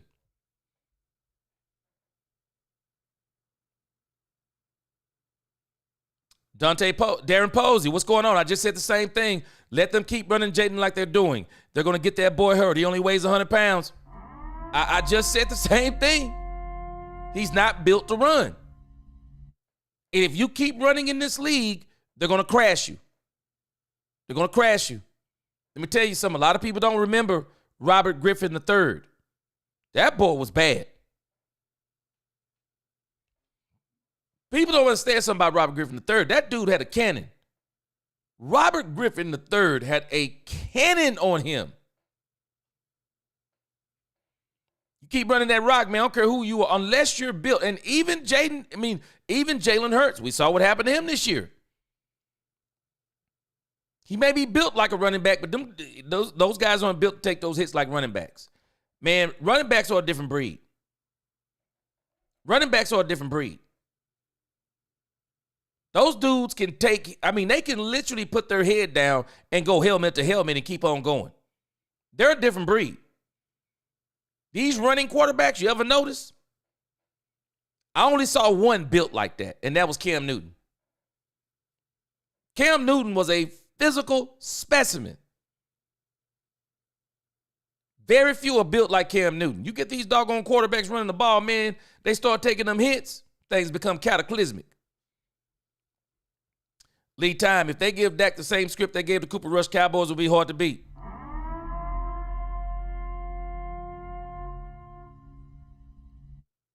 Yep. 53 men playing together can't lose. George Allen, I love that quote. Robert M. Jason Lewis, cheap grocery shopping won't get it done. This is what ran Bill Parcells out of here. Bill Parcells didn't like it. He wanted to buy the groceries. Bill was saying something. Jerry, let me build a team. Let me build a team. Parcells didn't want T.O. He didn't want T.O. Parcells didn't want a top-heavy team. He wanted a team, not a top-heavy team. Pull up the scoring statistics for the Niners. Let's see. Okay, so we're talking about the 23-17 game with the Cowboys at home? That's the 2021 season when they played in 2022. Or are we talking about the 2022 season when they played again in 2023? Are we talking about the 12-19 game?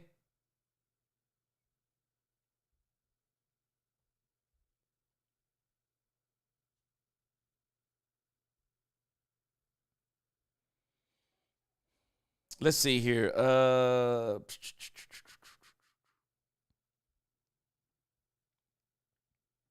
right, I got to pull it up over here to the side. Let me pull up something. Let me see if I can pull it up on this. You can get some pro stats from NFL Pro.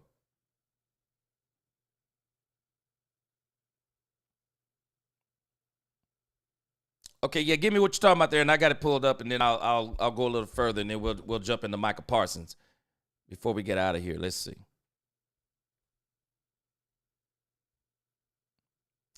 Queen, personally, I don't agree with Fish concerning Dak.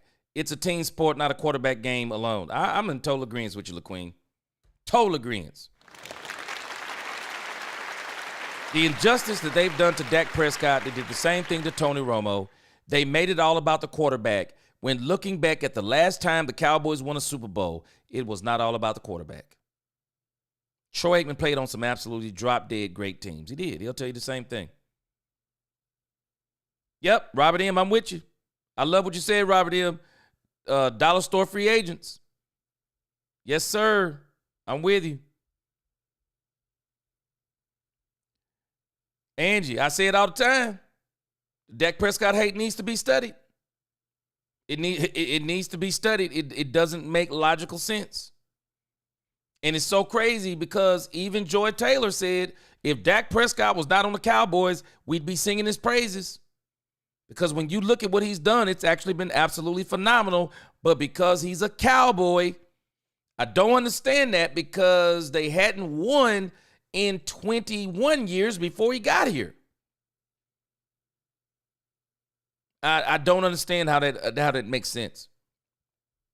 Richard says Emmitt knows that Jeanty is a better running back, and he will give us the advantage in a lot of games. You know what? Let's go to that. I forgot. I'm glad you brought that up. Now, I'm going to tell you the part that I don't like. I'm going to tell you the part I don't like about what Ashton Jeanty did. This part right here I do not like. Let me pull this up.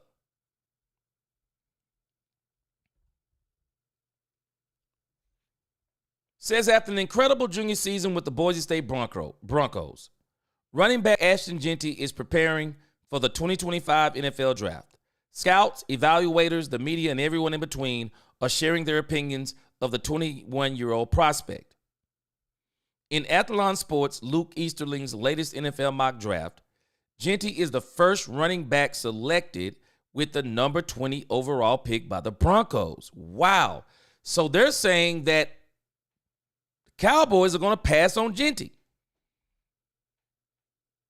We're going to look at Luke Easterling's latest NFL mock draft because I want to see who he says the Cowboys are taking. It says, however, Jeanty likely feels he should be picked much higher. When speaking to Cowboys beat writer Clarence Sherrill Jr., the 5'9", 215-pound back was asked who he modeled his game after, and he said he'd heard of several comparisons made to a Dallas Pro Football Hall of Famer. Watch this. I do not like this. How would you describe your game? People say I'm more explosive. I'm a more explosive Emmitt Smith, so I'm going to go with that. Whoa. I'm struggling. I'm struggling with this. When y'all catch up in the chat, y'all tell me what you think. Oh, I'm struggling with this. Alex said as soon as free agency hits, we're going to see if Steven was all talk. Woo! Yes. Oh, man. Alex. When free agency opens up, it's put up or shut up time. That's why I'm not going to do no criticizing. I'm not going to do no criticizing of Stephen Jones. Stephen Jones said the goal is to put together the best roster, so let's wait and see. Because, boy, free agency.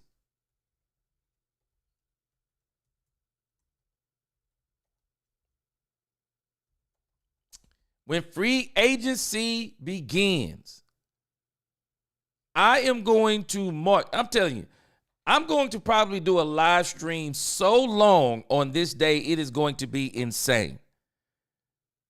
Mark the date. March the 12th will kick off the new league year. The NFL's legal tampering period begins on March the 10th, while the new league year starts at 4 p.m. Eastern time on March the 12th. It won't be nothing else to say. We're going to know everything about what Steven and Jerry is talking about. And I won't be mad.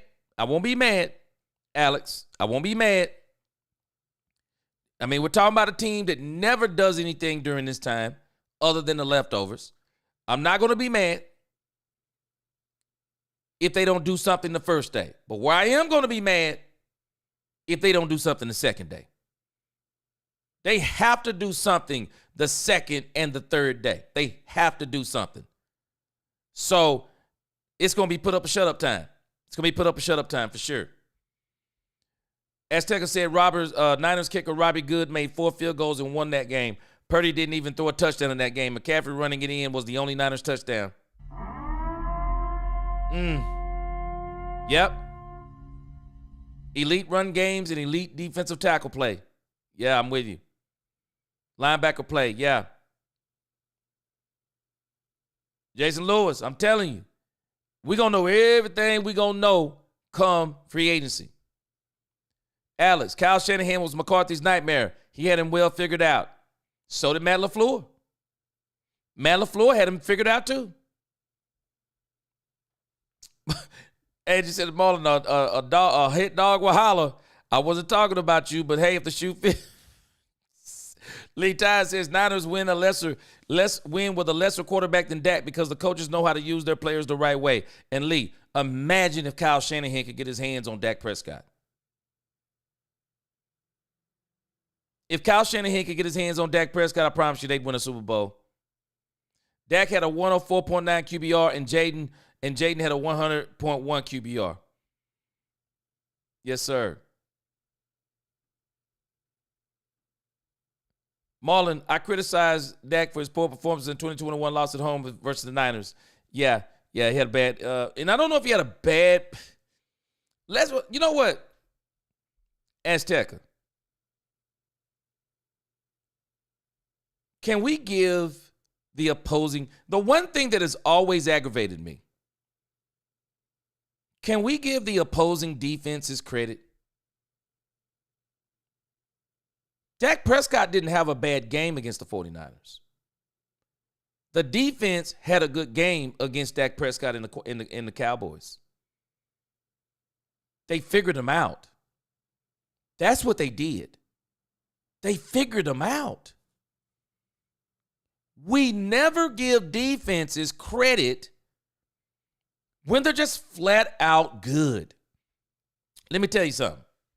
The Baltimore Buffalo Bills game. Did Lamar Jackson fumble the ball? Well, he did fumble the ball. But do we not realize that the Buffalo Bills did something that I thought that no one was going to be able to do? The Buffalo Bills stopped Lamar Jackson and Derrick Henry from running the ball in the same game. Can we give the Buffalo Bills defense credit?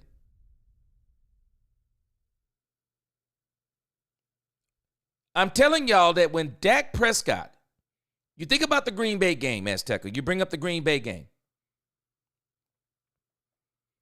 Can we give the Green Bay's defense credit? They had a heck of a game plan. The Green Bay Packers did exactly what I said I would have did. This was before I started the channel. And me and my uncle was talking about this. They did exactly what I would have did. Everybody was just going crazy about the year that CeeDee Lamb and Dak Prescott had. But if I'm watching tape on the Cowboys, it's simple to me. They're not really that good at running the ball.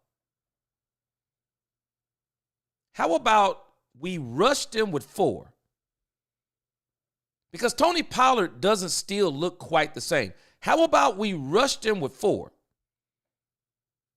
We already know that Mike McCarthy don't want to run the ball, so he's not making it a point to run the ball. So how about we stop the run with 4 down linemen? How about we rush 4? Their line isn't even that good. How about we rush 4, drop 7, double CeeDee Lamb, and we make Dak Prescott beat us with anybody other than CeeDee Lamb? Can we give the Green Bay defense credit? 1 interception. I blame Dak for forcing the ball because CeeDee Lamb was moaning and complaining, and Dak Prescott forces the ball to him, throws an interception. The one to Brandon Cooks was just a great defensive play. Everyone was saying it was pass interference. He literally climbed over the back, or he came over the top of Brandon Cooks, and he got the interception. Can we give the Green Bay Packers defense credit? Because I'm telling you, they did a number on the Cowboys. It wasn't the fact that Dak Prescott played bad. They took everything away from him. What was he going to do? You're talking about an offense that had literally played the whole season where CeeDee Lamb was the highlight of the offense and no one else was hardly getting the ball. So you're telling me now you're expecting to get into the playoffs when the Green Bay Packers come with a stellar game plan to stop you with 4 down linemen, drop 7 in coverage. We're going to take away the run. We're going to take away the run with 4 down linemen. We're going to take away CeeDee Lamb with dropping 7. And you're telling me that we're expecting all those other players to step up when we actually haven't asked them to step up the whole season? The entire practice leading up to that game, this is me, because I got enough. I'm not a genius.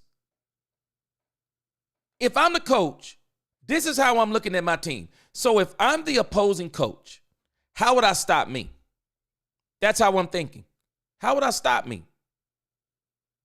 Okay, so pretty much shut down CeeDee Lamb, stop us from running the ball. So what can I do to counter this? What kind of game plan can I put together? I know one thing that stops teams that want to rush the quarterback is, okay, maybe I ought to favor the screen game heavily in this. Do some play action passing. Maybe even some read options. Because if they're just going to drop 4, then maybe we can do some read option plays. Dak reads the end. And if he keeps it, he can get to maybe he can get 5 or 6, get out of bounds.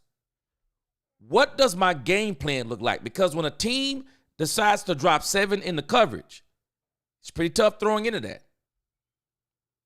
You better use some motion. You better use some crossing routes.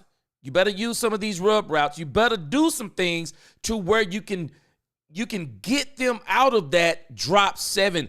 But we were so generic in our play calling. And their defense had a plan. Can we give them credit? They had a great plan. Bottom line, I mean, I don't know any other way to slice it. Sometimes we just don't give these defenses credit. They had a great game plan for the Cowboys. They did. They had a great game plan. That Green Bay loss, I'm telling you, we can call that anything we want to. We were outmatched in the coaches' rooms. Let me tell you something, anybody who's ever played sports. There is nothing like a great game plan. There's nothing like it. When you can put together a great game plan, and I'm not talking about just what you do, but when you can sit down and you can show your team, let me show you what this team really is. And they show you film after film after film about what a team really is, and it'll make you start going. That's all they do. And then you say, and look how we're built. We're built to stop a team like this. This is the game plan.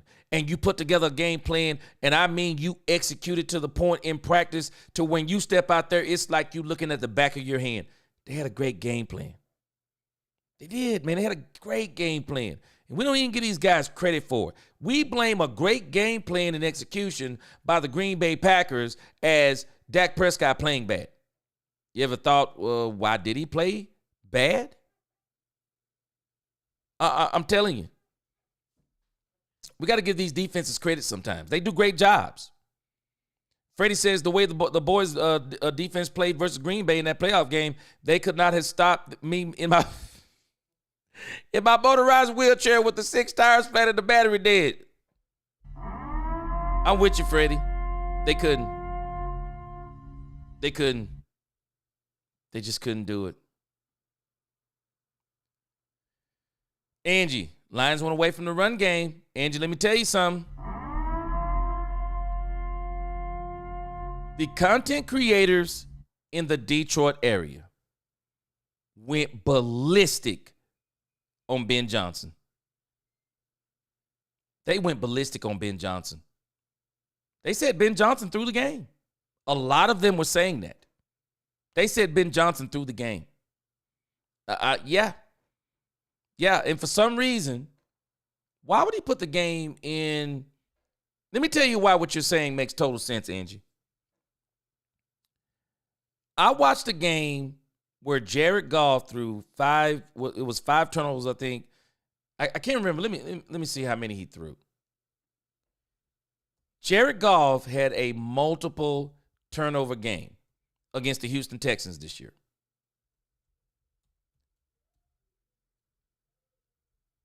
And I watched Ben Johnson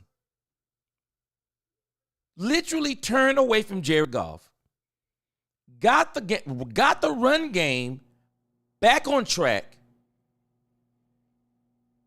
and then got Jared Goff back on track, and they won the game 26-25. Let me see which game this was. It's this game right here. Houston Texans. Jared Goff threw 5 interceptions. 5 interceptions. And they still won the game 25-26. This is literal insanity. And we watched what they did. They went back to the run game. And if you look at the numbers aren't flashy. But they ran the ball with the running backs 31 times. They went back to the run, 19 for 71. I keep saying this and I'll say it again. You don't run the ball to have a dominant run game. You run the ball to dominate the game. Sometimes the stats don't look necessarily the way like people would think, like the Eagles getting some of those 200-yard games with Saquon Barkley. But when you look at the games and look at when those runs occurred and what those runs did, Jared Goff only completed 15 passes. And when you look at what they did in this game, I'm with you. I think it's the same thing the Baltimore Ravens did. The Baltimore Ravens gave up on the run too quick. They gave up on the run way too quick. Jay Recruiter, what's going on? Appreciate the $5 super chat. Yes! Here we go!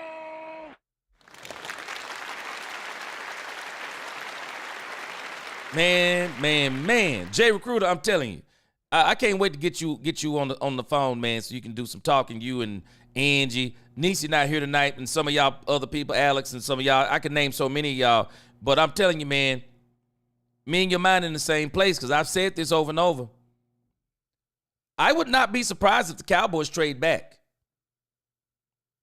Especially if Ashton Jeanty isn't there. Now, if Jeanty is there, I say get him. But if Jeanty is not there, if I'm the Cowboys, man, I'm going backwards. I would literally go backwards. Hey, man, is there a team that want this 12th pick? We're not getting Jeanty. We're not getting a lineman, an O-lineman. We'll trade back. We'll still get our running back in the first round, probably Omarion Hampton. You get an extra pick, an extra second, or an extra third. Now you can get you a wide receiver, get you a defensive player, and get you an offensive lineman. I mean, I see why Emmitt is saying some of the stuff he's saying, Jay Recruiter. I don't think it's about as much Jeanty isn't any good.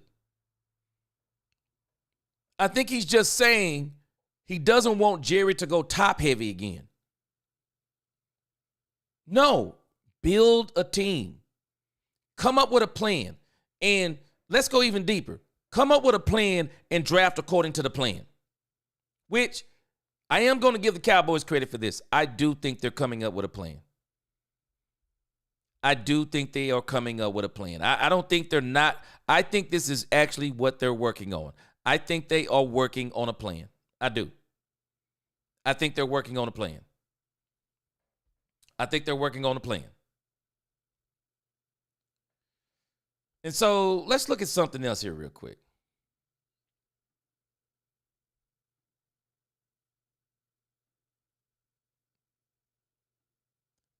There's a Micah Parsons. I'm not sure. I need to find out, where did Micah Parsons do this?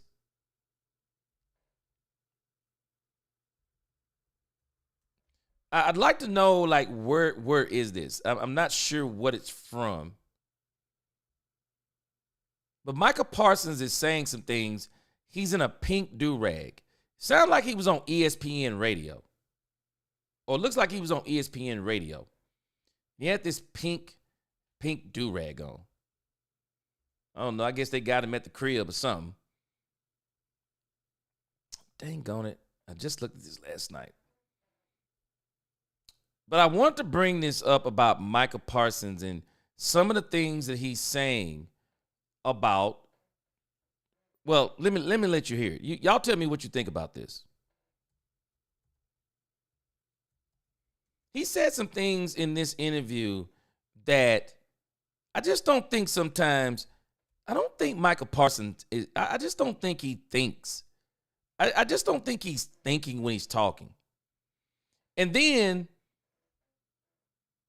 when people start taking him the wrong way, he's like caught by surprise. But I want you to listen to something that he said. Let me cue this up.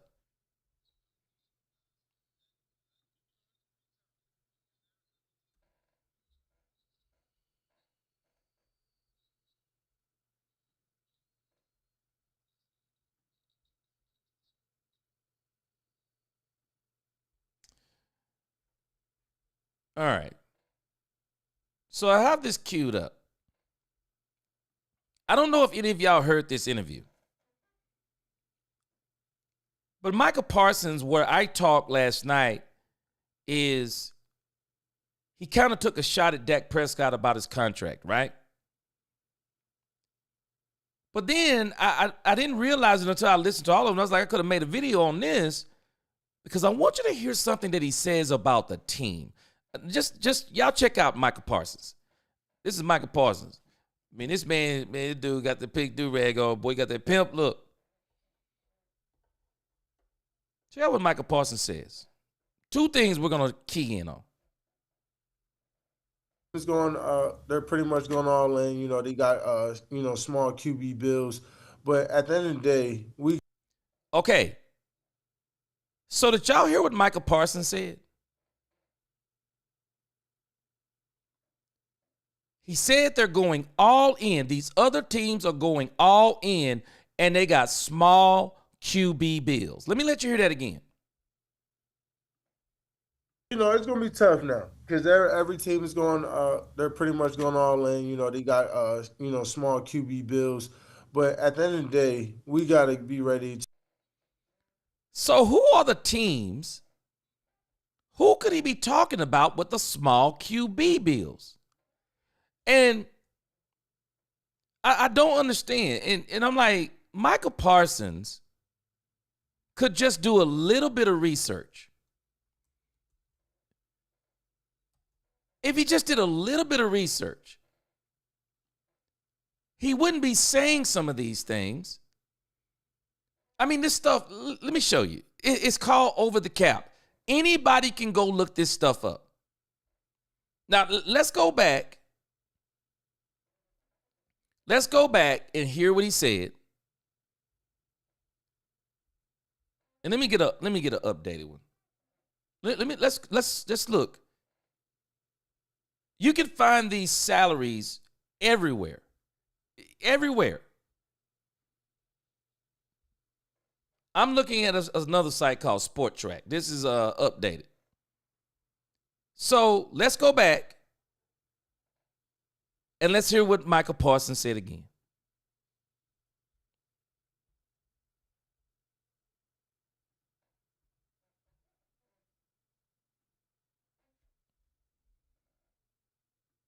You know, it's going to be tough now because every team is going. They're pretty much going all in. You know, they got small QB bills.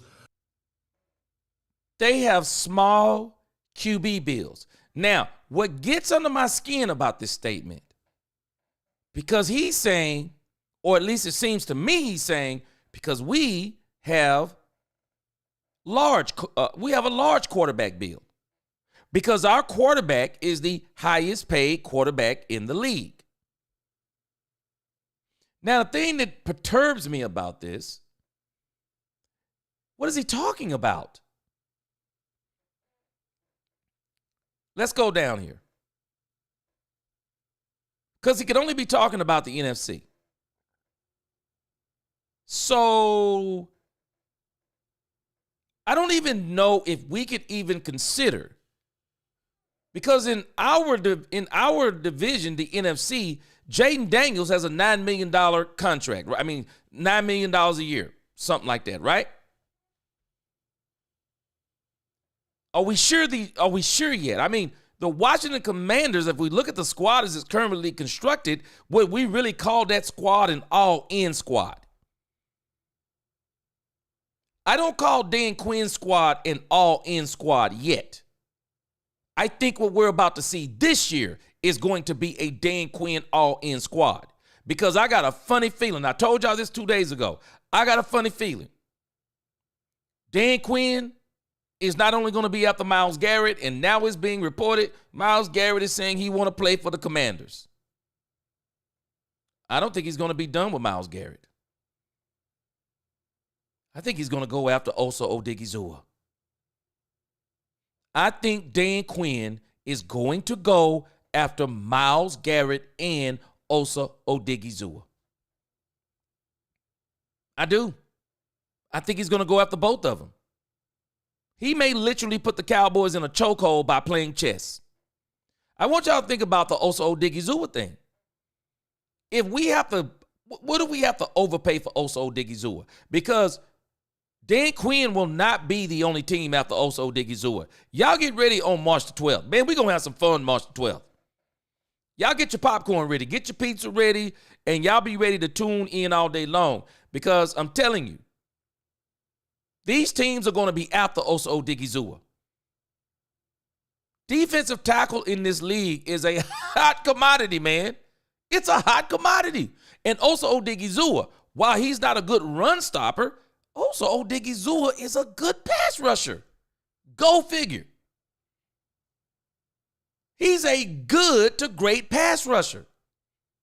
And if you could mess around and get Osa Odigizua and Myles Garrett, I'm telling you, Dan Quinn is that shiesty. But at this current moment, all in, small quarterback bill. I took issue with this because Micah Parsons is not being truthful. Because when you look at the teams who were in the playoffs this year, look at the salaries. Okay, Dak Prescott signed his deal, starts next year. Joe Burrow, $55 million, didn't quite make it, almost did. Jordan Love, is that a small quarterback bill? The Green Bay Packers, are they all in? Michael, last time I checked, it was $55 million. Trevor Lawrence, $55 million. Miami Dolphins, $53 million. Now, the only team to me that I could literally say went all in this year, to me, there are three teams that went all in particular. Philadelphia Eagles, Detroit Lions, Baltimore Ravens. Those three teams went all in. Micah Parsons, can you explain to me what you're talking about? Jared Goff, $53 million.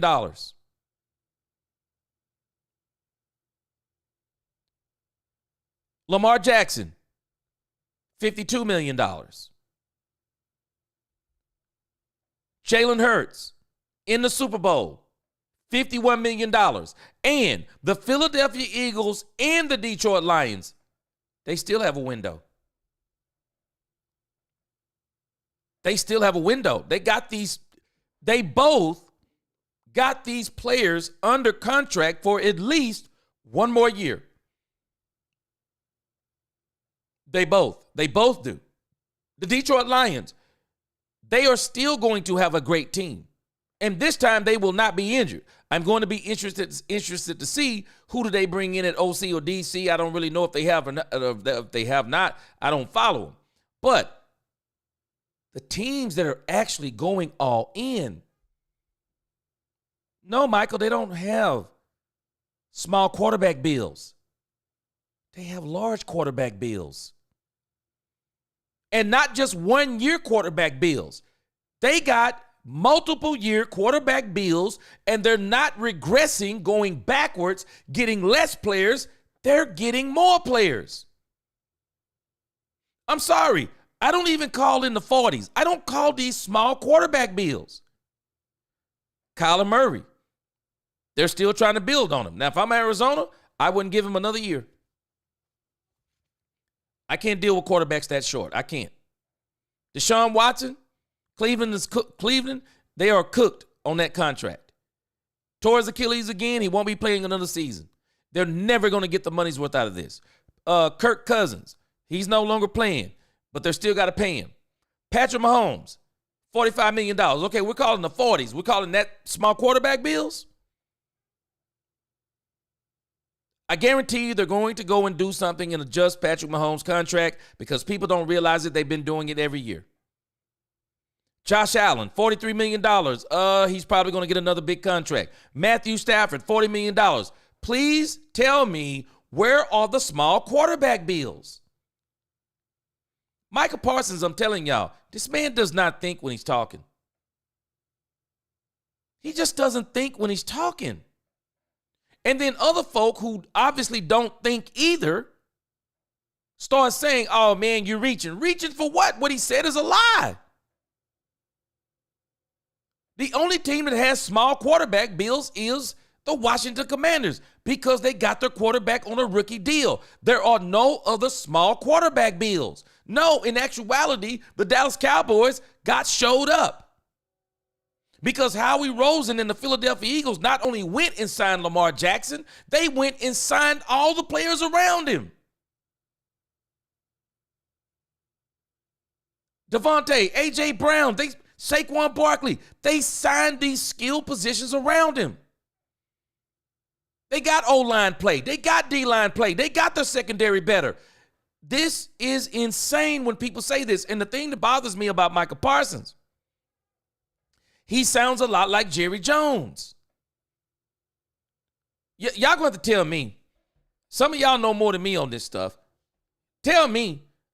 I can't remember a player who was so pro-owner than Micah Parsons. Show me the player. Show me the player who has been as pro-owner as Micah Parsons. Historically, I've never heard of a player not only advocating for an owner, but not only advocating, but advocating for an owner who, from the GM perspective, has been detrimental to the team. The things he's been doing personnel-wise on the team has not been good. What player do we know historically that has ever advocated for such an owner? And can I add more insult to injury that don't make sense? Name me another player that is literally referred to the owner as their uncle. But to take it even a step further, he not only does this stuff, but he starts criticizing the salaries of players for the owner and then speaks outside of his agent. I know it's going to get me in trouble with my agent. I don't have to be the highest paid player. I'll take whatever it takes for me to be a Dallas Cowboy for life. Y'all got to tell me what other player advocates for an owner like this. If I was the president of the Players Association, Micah Parsons, if I was the president of the Players Association, Micah Parsons would be getting a call from me. Stop this stupid stuff. Stop it. Why are you advocating for the owners? Why would you be doing this? when the only thing these owners want to do is make as much money as they can and get players to play for as less as they can get them to play and take as many benefits from them as they can? Why would you be advocating for the owners? Y'all might not hear what I'm telling you. This dude, Micah Parsons, this is delirious. People can tell me anything they want to about his play, but I'm making a connection. Your play goes with your mentality too. I would not want this guy being any type of leader on my team. Man, come on, man. Boy, I could say some things right now that I won't say because of YouTube.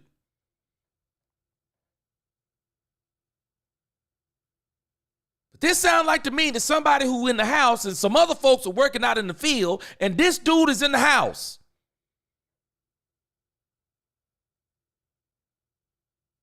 And he not advocating for the folk who out there working. He advocating for the owner. Why? Why? Y'all got to tell me. I do not understand why Micah Parsons is doing this. He continuously advocates for Jerry Jones. Man, I like Jerry Jones too. But I'm sorry, if I'm playing for Jerry Jones, hey, Jerry, I love you. But this is a business. Because Jerry treats this like a business. Jerry's not treating this like this my family. He may do some things for them off the field because Jerry does. He does things like that. But when it comes to those contracts, ask Des Bryant. Ask Des Bryant how they did him on the way out the door. Just ask him. What happened to DeMarcus Ware? Why'd he have to go elsewhere and win a Super Bowl? I do not understand Micah Parsons. Stop talking about other men's pockets. And I'm sorry, grown men who advocate for grown men watching other grown men's pockets, I'm worried about you. I'm worried about you. You might need to question your own self. Because I'm telling you the one thing I'm not doing. I'm not watching Law Nation. I'm not watching Law Nation's pockets. What am I watching his pockets for? You know what my thing is? Law Nation, make all the money you can. Every penny. It's enough out here for everybody. You make all the money you can. I'm not going to be. Why would I be advocating for someone not to make all the money that they can? And it is pure mythology. And this is why his whole conversation is mythological. He's saying that the teams that are going all in have small quarterback bills. Let me show it again. Micah Parsons, show me the small quarterback bills. Show me where they are. Because in actuality, we got a great example of three teams that went all in on the quarterback and all in on the team around them. Jalen Hurts in the Super Bowl. Lamar Jackson, divisional round. Jared Goff, divisional round. Even when you look at the teams who are in, who got even further. I didn't know we were calling $40 million small quarterback bills. I just didn't know we were calling $40 million by Matthew Stafford. Josh Allen, 43. Patrick Mahomes, 45. I didn't know we were calling those small quarterback bills.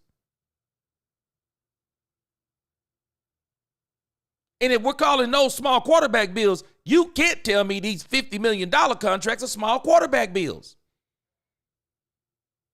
Micah Parsons, he'll advocate for Dak when you press him on certain things, but then he's backhand slapping him every chance he get about his contract. And on top of that, advocating for the owner. It's crazy. It's crazy. But let's listen to the rest, because he's also going to say something else that's got my spidey senses tingling.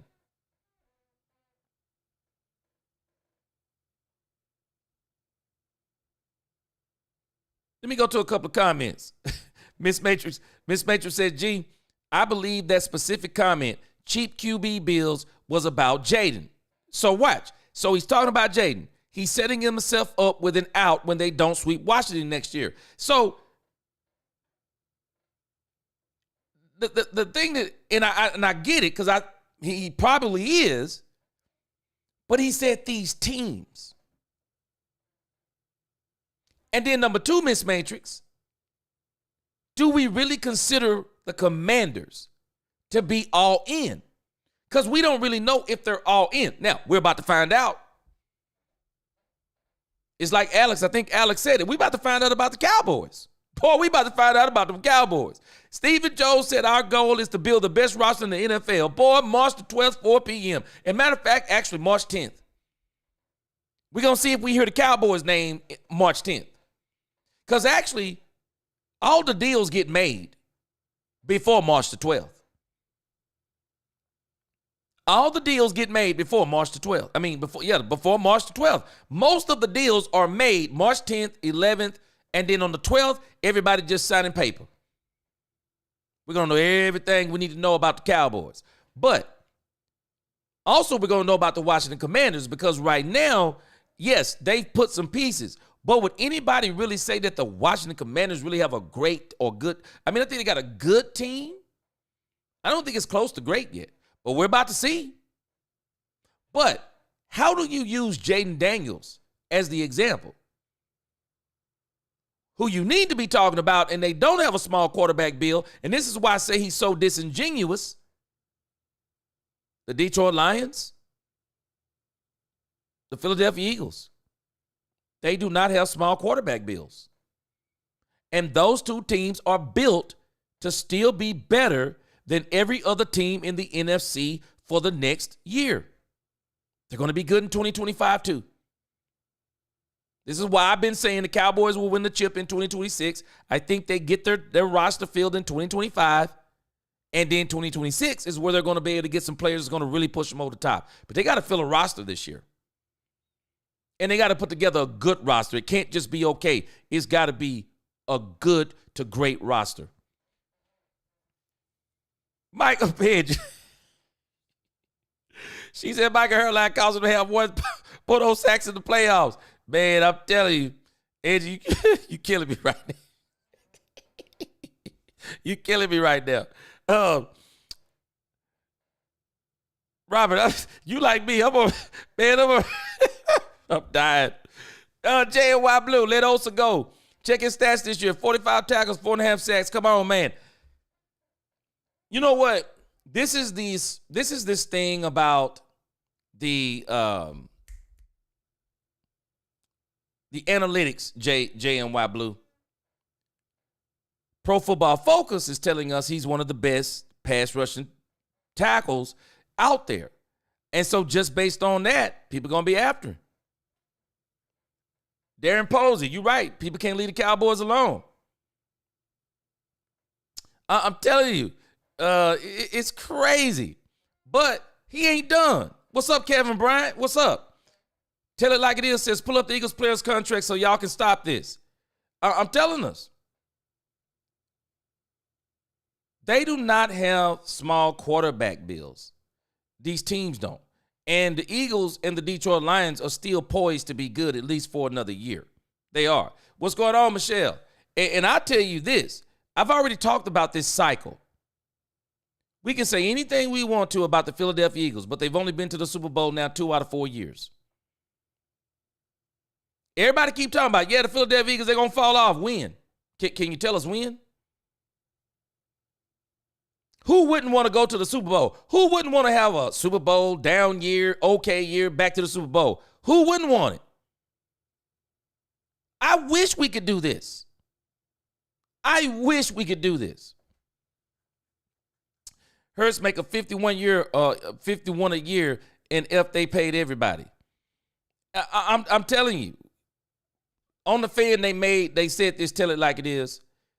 And they were really taking a shot at Jerry. They said, Jerry, how is it that we have 3 players that are taking up something like 32, 33% of our cap, and the Philadelphia Eagles have 7 star players? And they're only taking up 36, 37, 38% of their cap. Cap mismanagement. Cap mismanagement all day long. Tell it like it is. I've been saying the same thing. He disappears in big games in the playoffs. I've been saying the same thing on this channel for months. And then he gets these stats against these bad teams, and then we start putting him up there with Reggie White. Ask the Green Bay Packers of the world. Reggie White was not getting those stats against bad teams. Reggie White was getting stats against good and great teams. Lawrence Taylor was getting stats against great teams. But let me let you hear this next part that Micah Parson says. He says something else in here that I didn't comment on it in the video, but this is even more crazy. Listen to this part. But at the end of the day, we got to be ready to prepare our butts off and game plan and actually get guys better. We need to develop these young guys, and that comes in on the players. Us players have to do better developing young guys, creating a winning culture. And honestly, I think it's good that we're kind of resetting. We're resetting when it comes to certain players and things so we could just focus on building the culture. I just think there was kind of a imbalance of players between the old school way and the youth way. And I think it gives leeway for guys like me to step in and kind of take charge in the league. It's going to be tough now because every team is going. Hold on a second. Did you catch that last part? He said there was an imbalance. What do you mean there's an imbalance? The old school way and the new way. What have I been saying about Micah Parsons, anybody who's been on this channel? It's like he's trying to seize the leadership on this team. Why? Why try to seize the leadership? Don't seize leadership, earn leadership. Earn leadership by your play. If there's one thing that speaks louder than words, is play on the field. Why not let that speak? Why try to, what's the problem? When you look at some of the great players, they learned from veteran players. They learned. And they waited their turn. They didn't try to overturn. I mean, some of them may have. But you don't hear that talk. You go listen to some of the greats, and they'll tell you some of the most powerful stories about how some veteran player taught them how to be a pro, taught them how to do this, taught them how to do that. There's a reason why I'm telling you, DeMarcus Lawrence told him on the sidelines, and everyone could read his lips, to shut the up. He told him. Because Micah Parsons does a lot of talking. And the thing that aggravates me about the media, and I can't be mad at them, they're doing their job, just like Jerry Jones, they can't wait to put a microphone in front of his face. Because they know, put a microphone in front of Micah Parsons' face, and he's going to give you a headline. Here it is. He's making headlines. And I'm telling you, listen to this part again.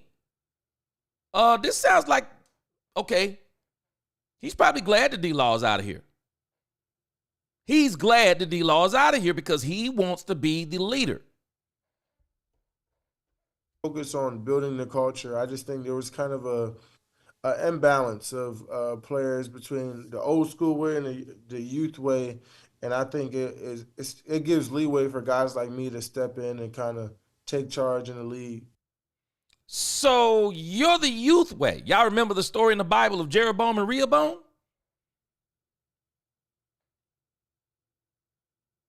There is something to be said. The reason why Jeroboam was able to seize most of the kingdom is because Rehoboam wouldn't listen to the older men. Instead, he listened to the younger men. Yes, there are things that come along with the youth. We want to embrace those things because the youth are the future of the team. But the youth also should embrace the veterans on the team because they can teach you how to be a pro. Things to do, things not to do, things to say, things not to say.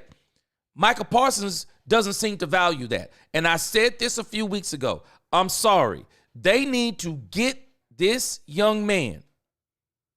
They need to get someone on this team that he can actually look up to rather than look down on. Imbalance? What do you mean an imbalance? This team had nothing but youth on it. And so we're using injuries as a way to get from under the imbalance? How about you put your hands in the dirt and learn and just do the best you can? Play hard, practice hard. Let your play do all the talking. Don't disappear in big games.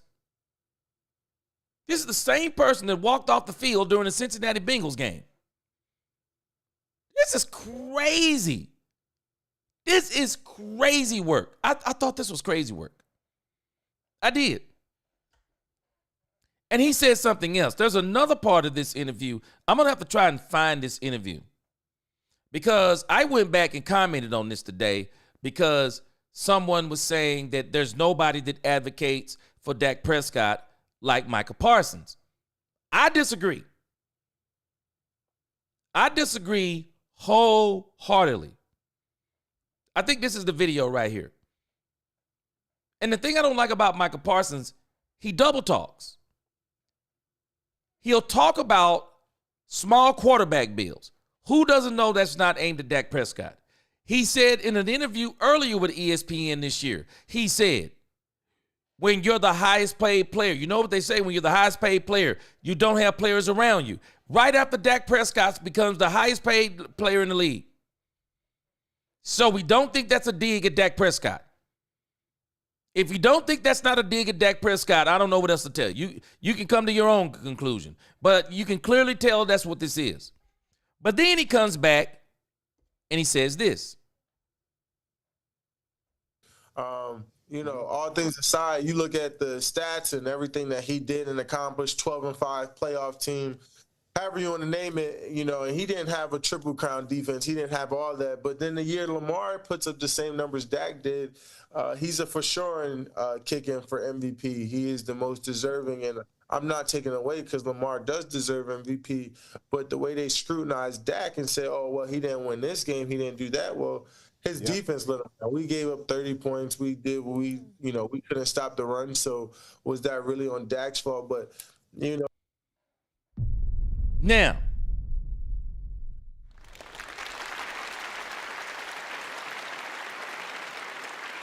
Alex Azteca and Robert Owens have been making the same point.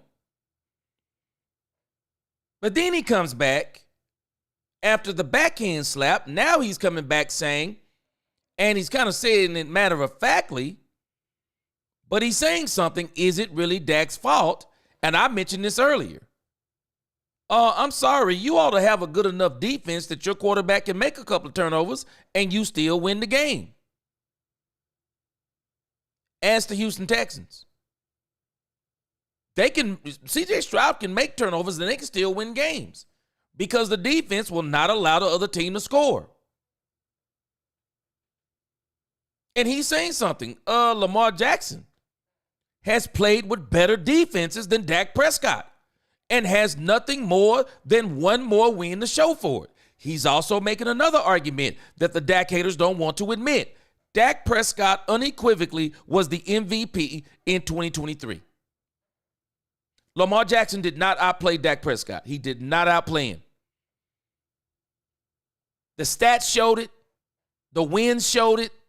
Everything showed it. He did not deserve that MVP. Dak Prescott should have won that MVP. It's a regular season award. There was no quarterback better than Dak Prescott in the regular season than Dak Prescott in 2023. Nobody. And Micah Parsons is talking about that. So I give him credit for that. But he's got to stop being double-minded. The Bible says a double-minded man is unstable in all his ways. You can't talk bad about the quarterback, but then talk good about the quarterback. It's like, huh? Which way is the wind blowing with you? And that's the problem with a double-minded person. Which way is the wind blowing? So I appreciate what he said. I appreciate it. Yes, you're right on with that, Micah Parsons. But you got to stop the double-minded, the double talk. Stop this stuff. Let's listen to the rest of this. It's always trying to turn back to the quarterback or things like that in certain situations. But even if you watch that 49er game that won Lamar Jackson the MVP, his defense had 5 turnovers. So right. It's just a very ridiculous thing when we say, oh, it's team, but then sometimes we say it's player, So if we're going to say most valuable, then please make it most valuable. And that's just one small example of just how I think. And I'm not taking anything away from Lamar Jackson. And this isn't an attack on Lamar Jackson. This is about the writers and the media who votes because Lamar is deserving to win this year. I thought he was probably the most exciting player and the best player in the world this year, besides Saquon Barkley, who could have been an MVP too. Yeah. Now, see, what he's saying right here is actually fact. The numbers that Lamar Jackson got this year are actually the MVP numbers. But the question is, will they give it to him? Because they may give one Josh Allen, who finally got his first All-Pro. They may now give Josh Allen his first MVP. So we'll see how this works out. And if they do, guess what? They did it to Dak first. So it will not be no shock if they rob him of the MVP. But Micah, like I said, he's I think he just needs to think more before he talks. The small quarterback build, that's not necessary. That's not necessary talk. It's the same thing when they asked him earlier at ESPN about contracts. How about leave all the contract talk alone and get to the real nitty-gritty? This isn't actually about contracts. It's not. It's about building teams. And rather than advocating for the owner who has failed and admitted at the Brian Schottenheimer press conference, which is strange, it's Brian Schottenheimer's press conference, but it's also Stephen and Jerry. He admitted he's been doing it wrong. So don't advocate for him. Don't advocate for him. No, he's been wrong, Micah. Stop throwing fuel on the fire. I'm telling this. But again, I like Micah Parsons, but don't get me wrong. Somebody needs to teach Micah.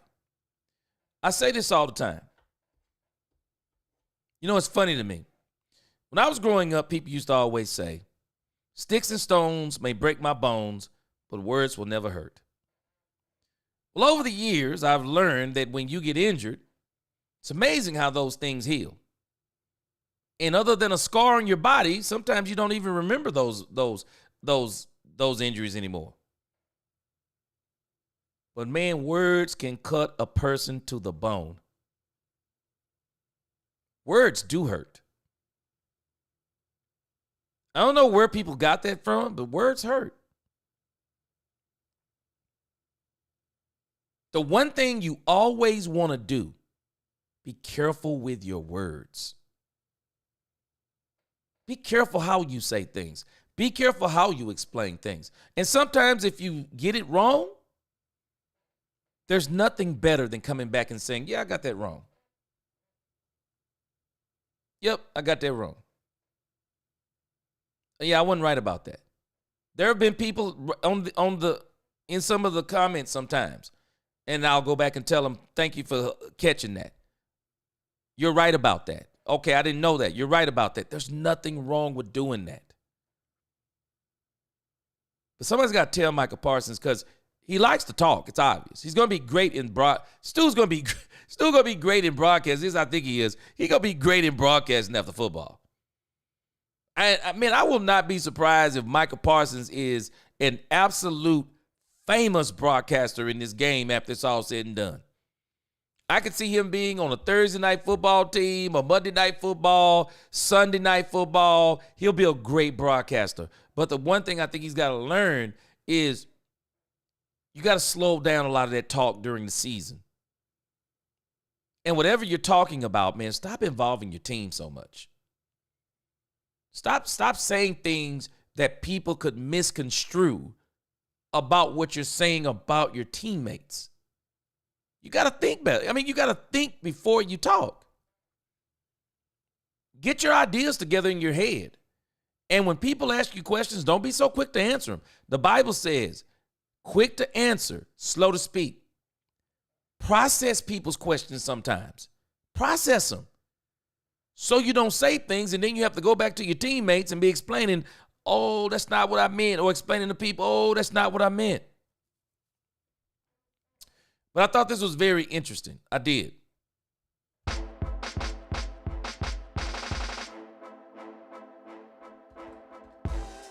Man, I'm telling you, people are still going bonkers. They are still going bonkers over the Emmitt Smith comment, man.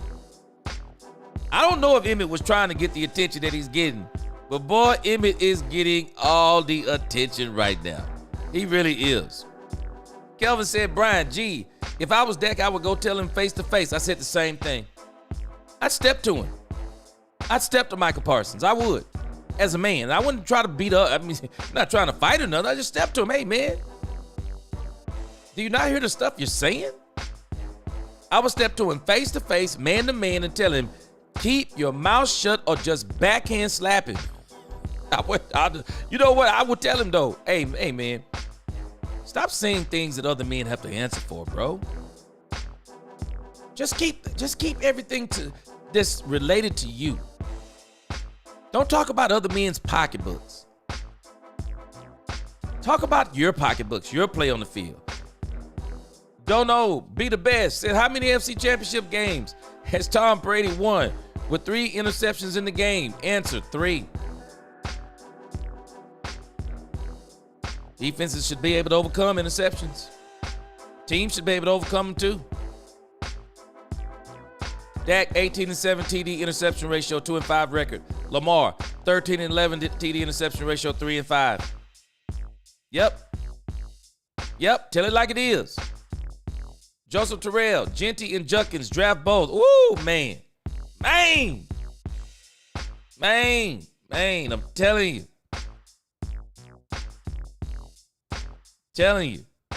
NWB, what's going on? Kevin Edwards, what's going on with you? Dro knows, what's going on with you? Dro said, man, you cooking with a box of matches in the rainstorm. He said you haven't stayed in one fact. Okay. Let's see here. Now, stats matter. They want to give it to Allen. That's it. Ain't it strange? Strange, ain't it? Yep. Scrappy got money. He said, who cares about Lamar Jackson? He would never win a Super Bowl. I don't know about never, but I can tell you this. Man, you got Derrick Henry and they didn't win the Super Bowl. What else you gonna do? Because Cleveland not letting you get Myles Garrett. And you know what's crazy for everybody talking about Myles Garrett? Everybody keeps saying that, well, Cleveland is saying they're not trading Myles Garrett. And they're saying they're dug in on this. But I'll tell you what I think they're saying. I think what they're saying is don't think you're going to get Myles Garrett for a straight across trade. I think that's what Cleveland is saying. You want Myles Garrett?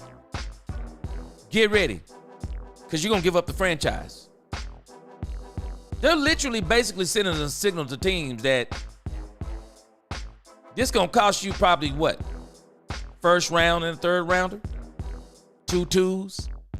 Oh, it's going to cost to get Myles Garrett. And that's why if a team gets Myles Garrett, it better be a team. It better be a team that actually already has a great team, and all they need is one player to push them over the top. Baltimore Ravens, Cleveland not giving you him. Detroit Lions, Philadelphia Eagles. I mean, I really think, to be honest, I think the Dallas Cowboys should really consider Myles Garrett. I think they really should consider it. And I know the Washington Commanders Dan Quinn is salivating right now. I guarantee you this dude is going to literally go for Osa Odigizua and Myles Garrett. I bet he does.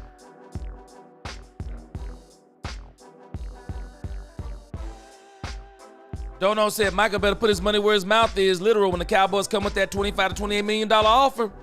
I'm with you. He better not fight or get more since he keep talking. Dono be best. I'm waiting on the contract. He can't even balk at whatever contract they give him. He can't. Can't do it. Marcus Rose said Micah got a lot to say even when he don't really know what he's talking about, and that's the problem. Just stop talking about other men. G right now, I really respect Dak. He never says anything bad. His players, he's staying quiet. That's always a good thing. Dak doing better than I. Man, I'm with you, bro. I'm with you, man. I'm the same way. Don't know the best. You just made the statement of the night. I've said this so many times. I don't care about feelings. The fact is, Dak is more than talented enough to win a Super Bowl. He is not talented enough to do it alone. Facts. And there are not many quarterbacks that can do it. Nope. I'm with you 100%. 100%, brother. Or sister. Don't know, do best. You could be a girl. I mean, I'm just saying. I appreciate that, man. For sure. You're right on. You're dead on with that. You're dead on.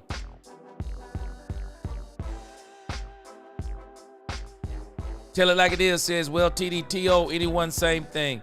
I'm sorry, I didn't get, I know you said some stuff that's good. I didn't get the whole thing. Darren Posey, that's our playoff problem. Run game, run D, and coaching. Yes, sir. Yes, sir. You're right. Darren Posey, I'm going to give you the last say, and you're 1,000% right. ESPN will say Dallas has talent. They pausing your mind. We're actually starting to get talent in here. You're 100% right. Oh, and they'll talk about the 9 Pro Bowlers and all these different things. They'll talk about all that stuff and won't even talk about the fact that we don't have a team. You're 100% right. Man, I appreciate y'all rocking with me. I got to go back in here and start working on this studio, man. We got some great things coming. Appreciate y'all. And become a member if you haven't. Hit that like button on the way out. I'll see y'all again tomorrow at 6:30. Until the next time, let's talk Cowboys. We talk facts. Peace.